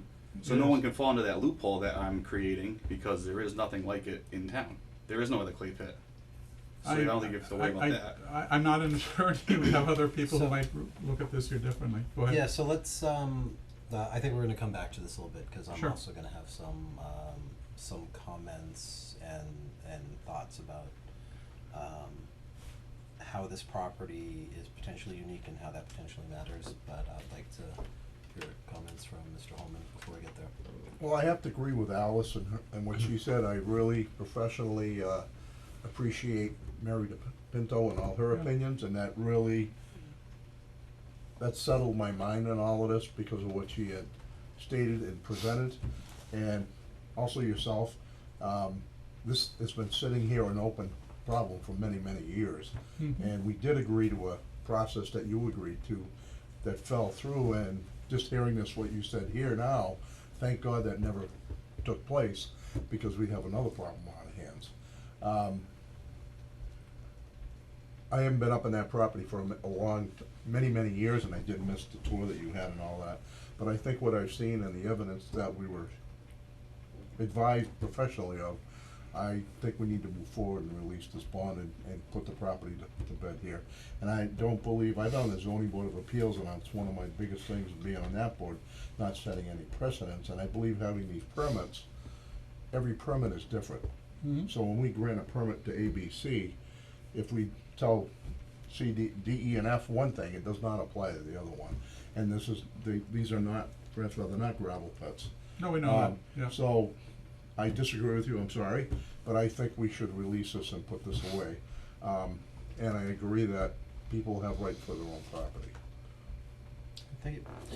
So, I guess to add to the comments that have gone out, I think, Marion, I think you did an excellent job for presenting your case. And I do think it's compelling that there is at least a natural restoration underway. Mhm. I hear, part of Francois's point that, yeah, it's underway, it's not concluded yet. And it was mentioned by Mr. Murray that, well, yeah, you could just develop the property. But that's also the property going to a useful use. And it is a fairly large lot right next to downtown, and if it did get developed, that's not a bad outcome for the town. even if the natural restoration, dependent upon what got developed there, obviously it would have to meet whatever conforming uses, and I would hope it wouldn't be a solar field, but, I think the town's tapped out with solar. Isn't yeah, but it's, that's not necessarily a bad outcome if it did subsequently get developed in accordance with our zoning and our bylaws. And that was something I kind of struggled with a little bit thinking about coming into this meeting, because yeah, it's on the way, it's not completely the way, and you could subsequently change it, it's your right, so do we make this conditional in any way? I think we just tie it off and maybe not, which is one of the reasons I think Alice's motion sounds pretty good. I hear very loudly what Francois is saying about the idea of setting a precedent, and I also hear what Mr. Holman's saying as a counterpoint. And I think we do have some unique circumstances here because it is owner occupied, and No, because that's it true. is a clay pit. If anybody else would like to move into their gravel pit and approach it that way, then I guess maybe we're talking about something being different with some of the other ones. But I think there's definitely a unique case that was presented very well by Mary Ann. And the fact that it is an owner-occupied property and it is a clay and not gravel pit, I think those are truly unique factors that do support what we're proposing here. I don't know if there is procedurally a way to make that part of what we're potentially deciding, where we could make specific findings if what we were doing was revoking an old order. Would we just add that to the motion and say we're making specific findings of? You can hear my motion and you can amend it. Well, it'll be better to be, Yeah. I don't know, it's awkward If to I write could put this you in way. your mind at ease a little bit, I mean, I've lived in this town my whole life, 38 years. You know, I'm a responsible citizen, business owner. I would never do anything up there that would, detriment this town. If that makes you Christopher? feel any better. Can I just make a couple more comments too? First of all, there is a precedent in town in that we allowed a solar field to not put topsoil on, as I understand it, because it was an endangered species habitat. Correct, at the request, At- which, remember I raised my finger? Yep. I was gonna point that exact same thing out.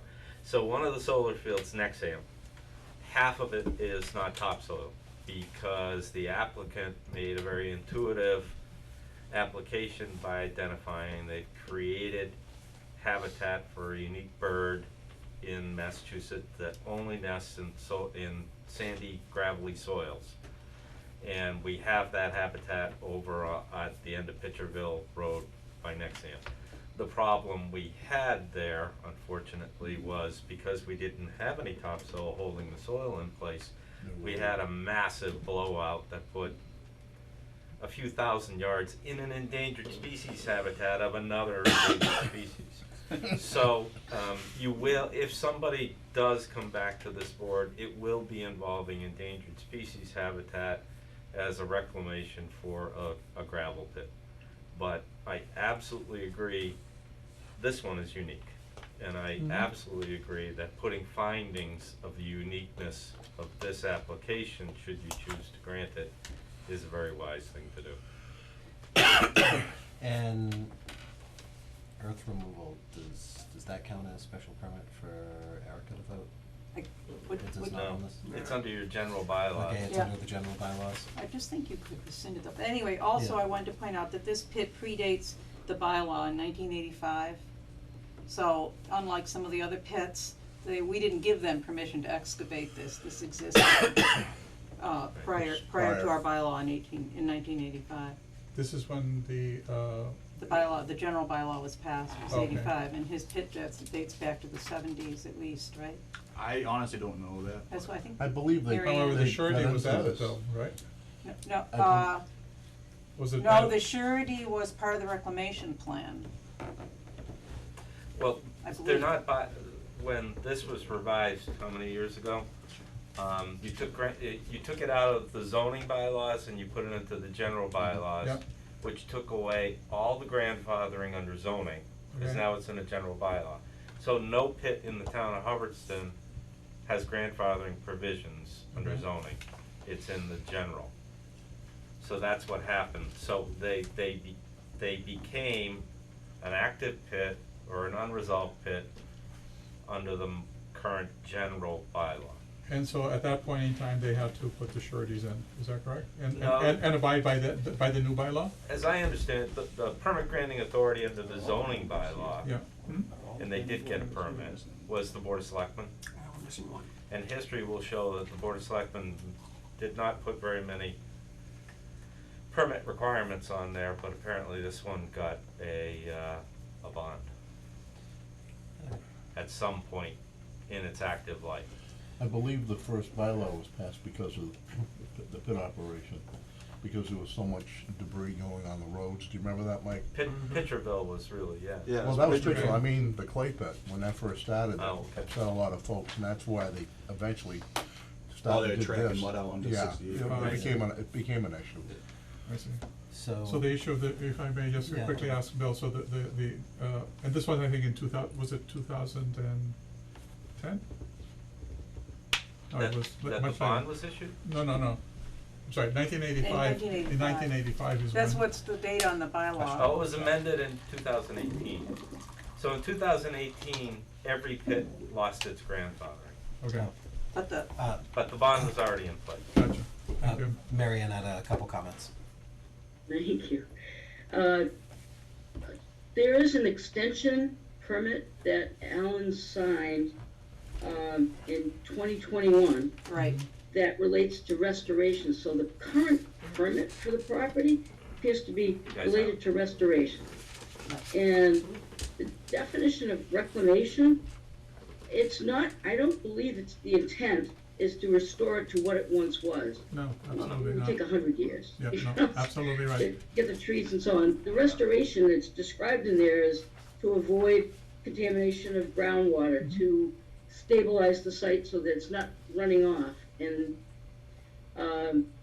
or a hazard to people. The slopes there are not a hazard. The site is stable. There is no erosion to off-site areas. Anyway, I believe it meets the standards for restoration, reclamation. Excellent, thank you. So, it sounds like we're close to, we all have things we don't love, but it sounds like we're all close, so, need to give it a try? yeah. Alright, Do we need to close the public hearing first? yes, I We do need to do that, yes. I'll make that motion to close the public hearing. I second that motion. Any discussion on that? All Liddell, right, aye. Steiger, aye. Woman's eye. Monroe, aye. The public hearing is closed. Do I have to say aye? So, And, so I'd like to make a motion. Yep. I make a motion that we rescind the restoration permit issued by the planning board on August 21st, 2019, as extended on July 15th, 2021, for a restoration of the former clay pit on the property located at 26 Worcester Road in Hubbardston, Massachusetts, due to unavailability of manufactured topsoil, substantial restoration that has occurred naturally, the presence of plant and animal species on the property, and the fact that the site is in substantial compliance with the objectives set forth in section 9 of the Hubbardston earth removal bylaws.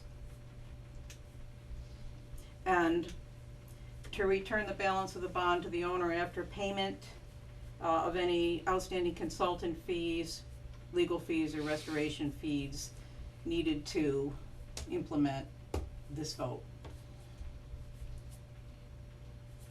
that sounds like a motion. That sounds good, I'll second that. Okay, I'd like to suggest, a friendly amendment to the motion, that we say that those things were presented through compelling evidence, presented by, Professional. 3 Oaks. yeah, well, I'd like to say it more generally, what was the stamp on the application? She's a professional wetland scientist, but I like to call them ecologists. Okay. Credential? ecologists? I think a big thing too is the DCR and natural heritage, you know, they're not like biased. Yeah. They're state. Well, yeah, Okay. credentialed, Okay, I hired 'em. credentialed, ecologist. Does that work for you as a friendly amendment? Say insubstantial compliance with this, yeah, you could do that. Before my last paragraph, I'm just adding that sentence. As presented tonight by the what? As presented through, compelling evidence heard at hearing presented by a, credentialed ecologist. Okay. Sounds Mark good. has that, right? Okay. I can't even spell that. I can give you the rest of it. Okay, so I've got the, YouTube. okay, so the friendly amendment is accepted. Further Accepted. discussion. I have one additional comment to make, and that is with regards to the bond, my understanding here is from reading the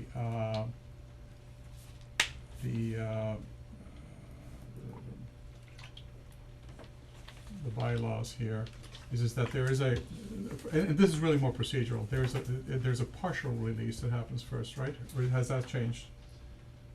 My understanding is there's a partial release, and then after that, there's a full release. No, well, that's normally the part, let me rephrase. It's very confusing, that's The why I'm part, asking the the part, that is where normally under this current bylaw, Yeah. you do work in phases, no Yeah. greater than 5 acres per phase. So you could be working on, phase 1 could be fully restored, Mm-hmm. phase 2 is under restoration, and you're working phase 3.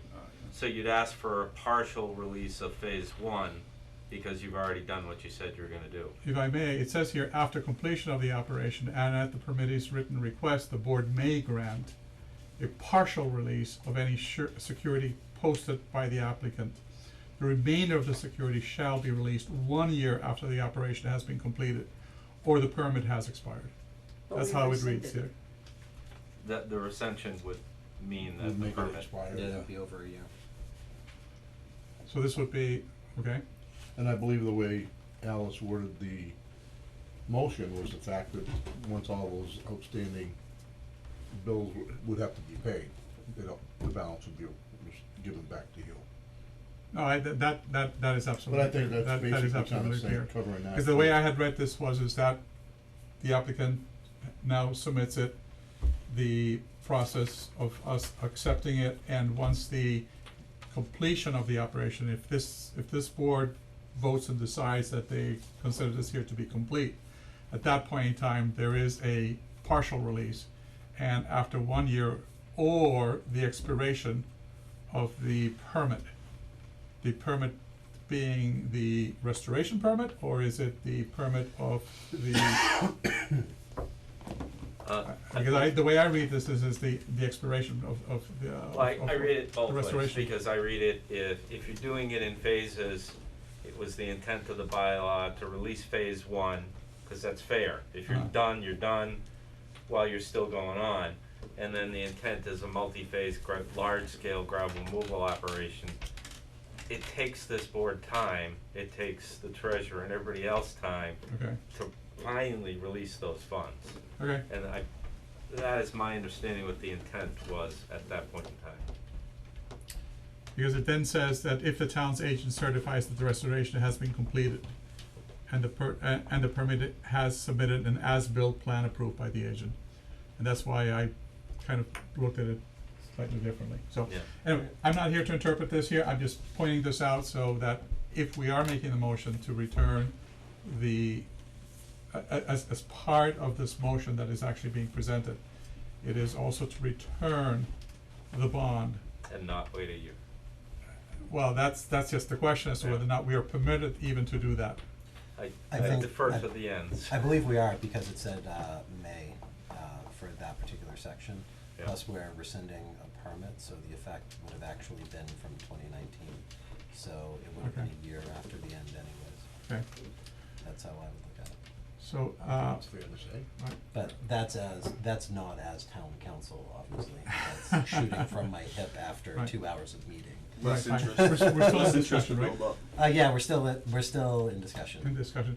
I just wanna point out the following, Alan, and again, I have to reiterate, you guys have done a great job. I personally have absolutely great admiration for the work that you're doing. I still have doubts. I will be voting accordingly. I hope you understand. What you're doing is great, and I do encourage the board members to vote how they see it. I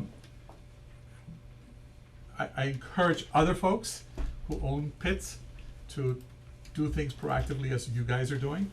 I also encourage that any work that you do up there or continue with the restoration process, you please try to keep nature in your mind. Specifically, I was very shocked when I was up there, and I know this is not part of the pit, to see all of the debris that was there. I'm glad that you've removed it.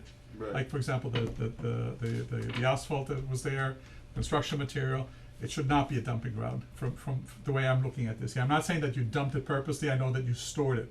Right. And my hope is that it would remain like that in the future. Yeah, like I said, Mr. Monroe here. You know, I'm a respectable citizen in town for 38 years.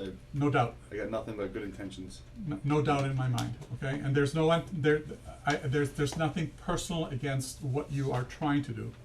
That's what I wanted to let you know ahead of time. Okay. Well, I appreciate your input. Excellent. Any further discussion? We have a motion on the table. All right, hearing no further, just to recognize as a point of order, many of the fees were paid up front, so there isn't actually a lot that would need to come out of this. Okay. So we have a motion on the table, we have no further discussion, let's have a vote on it, starting at the far end. Livedall aye. Steiger abstains. Holman's eye. Monroe, aye. So that is a yes. Okay. Majority. There's not the other guy's not here, but that doesn't matter then, right? Nope, you have 3 out of 5. Well, I appreciate that, and I respect your opinion, and I appreciate that. And like I said, I only have good intentions. I'm sure you do. Thank you. All right, well, thank you very much, and Marianne, thank you Marianne, for thank you so much for coming tonight and being so These sick. guys don't have to worry yeah. about it anymore. for a Well, very good. thorough presentation. All right, Thank you. well, I let's, really do love this piece of property, by the way, so. yeah, I could tell. Take care, yeah, y'all. Thank you. Have a thank good you, night. take care. Hope you feel Her better. freezer's full. Her freezer's full. From it. All right, so, moving, you're all set. Can I, while I'm here, I mean, I know you guys wanna go home probably, can I just, bring something else up that it's part of this?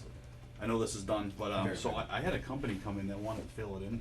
They came to me, Leahy Excavation over in Holden, about 6 months ago, and they wanted to, hey, I wanna fill this in, and they went to the state, and the state approved it, and they were gonna go ahead and like, come to present it to you guys, but then your guys' bylaw doesn't allow it, so they threw like $5 grand at it, had the state approve it, but then they backed away to even present it to you guys, which I understand, okay, so that can't happen. But so then the town administrator had called me, and Country Hen called me that they're looking for a place to do dump the birds. The 80,000 dead chickens, if that ever happens. Mhm. And so they said, well, your place would be perfect for that. So I said, well, I don't really wanna do that, but how much would you pay me? And they said they would pay me like $5,000 or something that was ridiculous. I was like, no, thank you. But I'm wondering if if I said yes to that, would that make like an exception to the bylaw for filling it in? Yeah, that, we can't really just shoot an opinion on. How would off so the how cuff would on I go that. about like presenting that? Like, would I have to Ask- get on the agenda another Ask time? Mark and the TA about it. Okay. Yeah. Okay. You have to be careful of the watershed. Yeah, I don't want and dead stuff. chickens up there, especially No. with the bird flu. But Right. because I would like to see that place filled in, Yeah. like they wanted to. The guy was gonna bring 500,000 yards. So, I'm just gonna cut this off because it's gonna go way off Okay. agenda. Yeah, all right, and I got we you. can very much go down. You that guys road wanna here. go? Yeah, once we Yeah. start doing that. Thanks for your help. But yeah, talk Good to Bye, Mark, Mark and Nate about that. Oh, I'm in trouble in the office. Well, Oh, no. so, moving down the agenda, administrative matters, we have zoning map research, an update from Mark. Well, so he told me. So I had sent that, the ultimate conclusion around to everybody in email and in the folder for this meeting. I'm not sure if anybody had any questions. I mean, the bottom line was, yeah, the map's right. Yes, the language in the zoning bylaw is not technically an error, but is not very helpful. It's fairly misleading. So it should probably be clarified at some point. For the benefit of the public who may be listening to this here, not only via Zoom, but also, the television here, would you clarify exactly what it is? I think we understand it. The discrepancy we were looking at was the fact that our current commercial zone extends up to the Gardner Cutoff Road on the map. But by one reading of the bylaw, it appears to say that everything north of High Street and Ragged Hill Road was being put into residential agricultural. That isn't, Instead of being where the cutoff is. so the area in dispute would be between Ragged Hill, High Street, and the Gardner Cutoff Road. Mhm. Whether or not that's actually commercial or whether it's actually residential agricultural. And the conclusion was that it is commercial, as shown on our map, Commercial up to up to The Gardner cutoff Cutoff. road. the cutoff road, and that's it. That's it. It's just really quite important because A significant amount of, of the marijuana farm that we approved there. One night I read it and it just thought, we approved something in the wrong zone, it just drove me crazy. So it needs to be clarified. But whether it needs to be clarified through correction on the on a town vote and put on that list, Yeah, it would Yeah.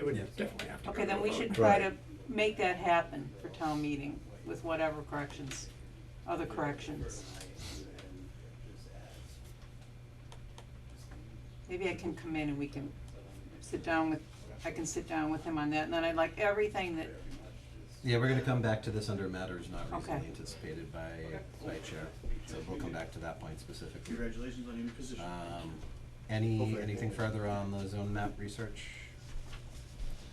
Thank you for your time. Have a good night. Thank you. Good night. All right, Town Pit Phase 1 report regarding lead contamination, and Nate's probably gonna wanna join us for this one again.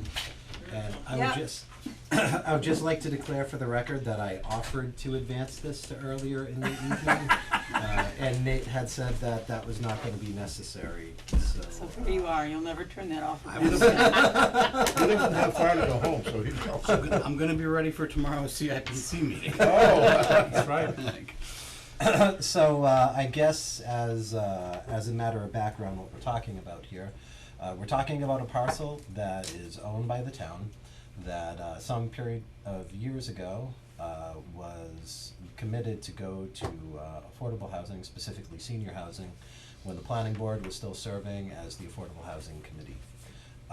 We, as a planning board, spent a bunch of CPC money on finding out what exactly was going on with this property. We actually exhausted pretty much all of it on it, which would be nice if we had, well anyways. We exhausted pretty much all of it and found out that it was contaminated with lead because the police were using it as a shooting range. And it was also contaminated with some street sweepings, although that's turned out to be less of a problem than we thought it was originally gonna be. So it's gone through a couple levels of evaluation. At one point, Dan Galente, who was the chair of the select board, had taken it on as a personal project. And he had really taken over planning and executing the cleanup work from the planning board. Obviously, Dan is no longer with us. He's happily in another town. But the project's still advancing. I know this is something that's important to Nate because this is on his action item list from the select board to follow up on. So we have received a report. It is in the planning board folder about what some of the estimated expenses are going to be for this.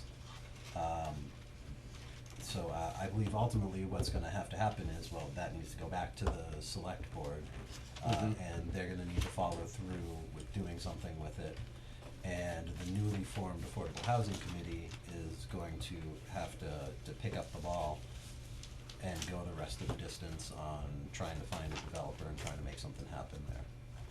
So, with that said, questions and comments about the report?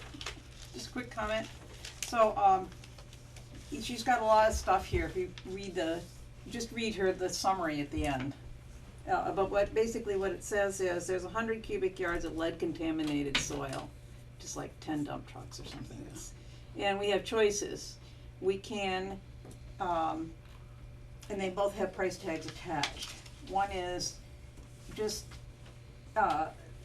is take care of it on the site, which would include moving the soil, isolating it, and then doing your footprint, and then putting it under the parking lot, basically, somewhere, or we could have it trucked out.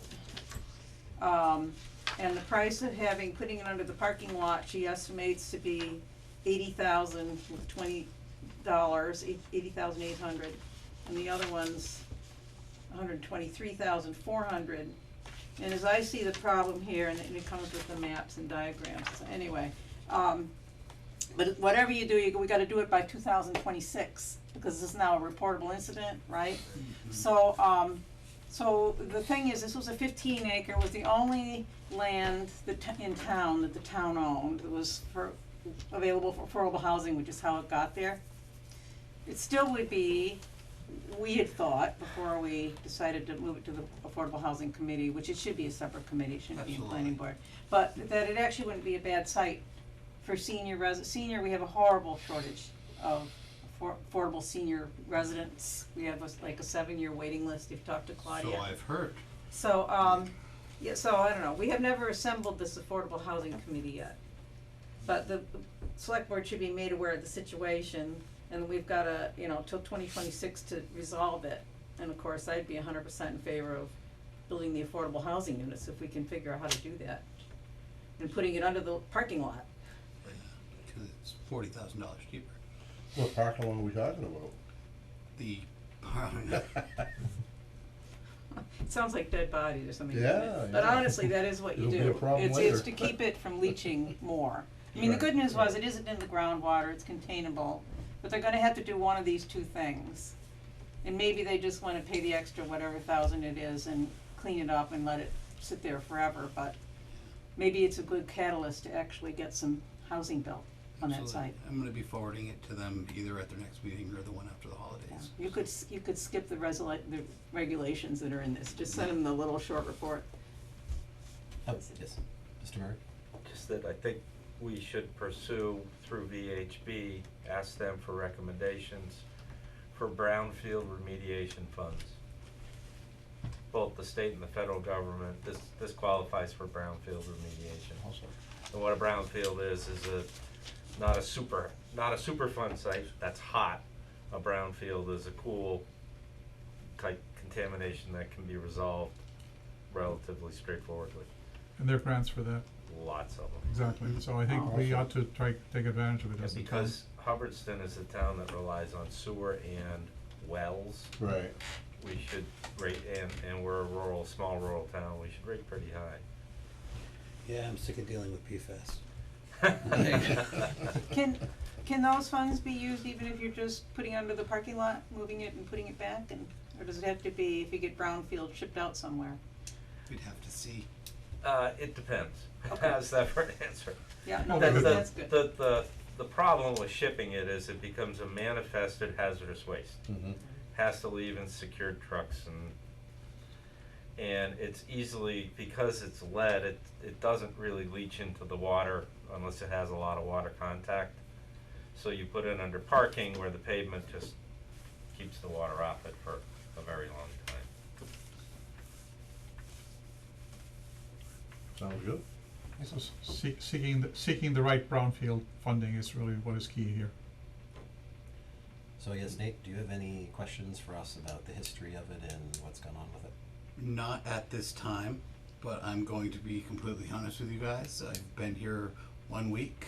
It's been a lot, but I am putting together a list of priorities and just keeping an open mind while not committing to anything quite yet, but I have taken note and I will read the plan in its entirety, and I know it is a priority of the select board, so I would love to send this to them to just get my little check mark. So, Well, and that's why we're not even telling you about the other properties that were earmarked in tax title that are also earmarked for affordable housing. We'll Other deal with ways those we on can another day. That's another issue. But there's others. But yeah, that's down the We road. do need to get the Affordable Housing Committee Yeah, assembled. Yeah. Yes, are they brought together on a select board level, or is that something that we should draft a charge for and propose formally? select board's the appointing authority, and Yes. it has been created. There's been members appointed to it, and there's ex officio members. I think it's only missing one or two people. It just hasn't called its first meeting. Nobody stepped up and been, I really wanna be the chair of that. Everybody's been, I'm happy to help out with this, but I don't wanna be the chair. Yeah. In my previous role, the Affordable Housing Committee was kind of forced to have a plethora of meetings just because of all the MBTA guidance. So I'm familiar with a lot of the affordable housing issues. Mhm. So I look forward to looking into that. Alright, so We if don't there's have the no, MBTA. I know we don't, I like it. so Yeah, right. if there's no other questions on that, I'd like to move forward to matters not reasonably anticipated by chair. And I'd like to take the opportunity to discuss, while we have Alice and Nate at the table, the publication of our bylaws. It's a project that we've been working on. It got hung up. I think we should talk a little bit and figure out exactly where it's hung up. got and hung up we at can town move forward. council. And I'm speaking with her tomorrow, so I'll be able to ask that question, which I spoke to the chairman about earlier this evening, at the same time as I can ask a variety of other questions to Great. spend less legal money. In There you regard, go. in regards to that, my understanding is that the, battery energy storage system bylaw, we were supposed to get something back from the AG by the November the 12th. That would have been hopefully addressed by them by now, and a response sent to, our town council. So you may want to also specifically inquire about that, because we wanna make sure that that gets added, or we need to figure out whether or not that needs to be potentially changed or Can you amended. repeat yourself at just the topic again? It's the Which bylaw? battery energy storage system, Alright. BESS, BESS, Battery Energy Storage System bylaw, that was approved by the town meeting, at town meeting, in June of this year. And it was not returned to us by the Attorney General office, because they were going to continue to review this year, and they had a self-imposed timeline to complete that by November the 12th, Perfect. 2022. Get some info and circle back. Yeah, I mean, since you're talking with them, Yes. because otherwise we may have to reach back to the AG and find out what's going on there. What happens if they don't do anything, does it go by default? I don't know. That Bill was- says yes, so Zoning yes. bylaws, once approved by the Attorney General's office, go back to the day in which they were approved, so, No, it's Yeah, if but they, the if If Attorney they don't General- act in time, what happens? oh, that I do not have. Well, Bill that- says it gets approved by default. Yeah, it's an interesting But I'm question. not an attorney. Just those zoning. Alright, so that was all I had for unanticipated matters. I guess that leaves us at public comments. Yep. Mike Stahl, 5 Lombard Road. I didn't make any comments about this during the clay pit discussion, but there was some references to Chapter 61. And just to clarify for accuracy, there are 3 different Chapter 61 programs. Chapter 61, with no suffix, is forestry. Chapter 61A is agriculture, and 61B is both, it has 2 parts, both open space and recreation. Mhm. And that, some of the discussion might not have been consistent with that. So, Thank you. Thank you, just Mike. wanted to clarify that for accuracy. Thank you. I sent a letter on my own behalf, as your agent, to the self-storage place. They looked like they were gonna put all the drainage into the pond.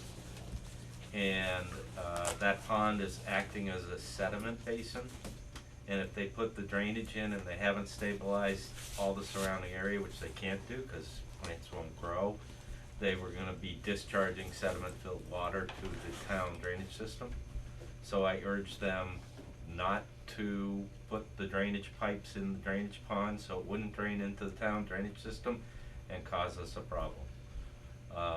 They haven't responded back to me, but I did warn them that they really, really shouldn't do that until the spring when they can actually get grass growing so we don't have sediment flowing in. They delivered the trees and the shrubs this last weekend, I which saw that. makes no sense to me. It's kind of a very strange time to plant trees and shrubs when the ground is starting to freeze, but that's their problem. And so I just Maybe wanted they to have a let new you know. process. Huh? Maybe they have a new process. Well, maybe global warming. Yeah. Alright, well, thank you for that, please make sure that Mark gets a copy of that if you That's haven't. already been forwarded. Yeah, we have Okay. that. Excellent. Very good. Anything else under public comments? Anybody on the board have anything? Hopefully you don't. No, I'm all set. Excellent. Next How- meeting, Oh, next meeting, that's true. So, You said that. I don't see anything super urgent coming in the next couple of weeks, although that's always a jinx. So I'd like to propose that we not hold our next meeting until January 4th, Okay.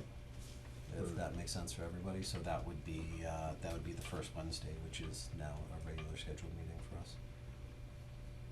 Sounds good to me. I mean, if something crazy comes in, I'll reach out to you guys, but yeah, otherwise, I think we can take the holidays off. And you're not gonna be here, I will not be here on the 4th. so that, on the 4th? We'll round up a quorum and make sure it happens. All right, so with that said, how about a motion? I'll make that motion to adjourn. I second the motion, Non-debatable? Little eye. Steiger, aye. Holman's eye. Monroe, aye. Well, Thank thank you. you all very much for guys. coming. Meeting here tomorrow? Yeah.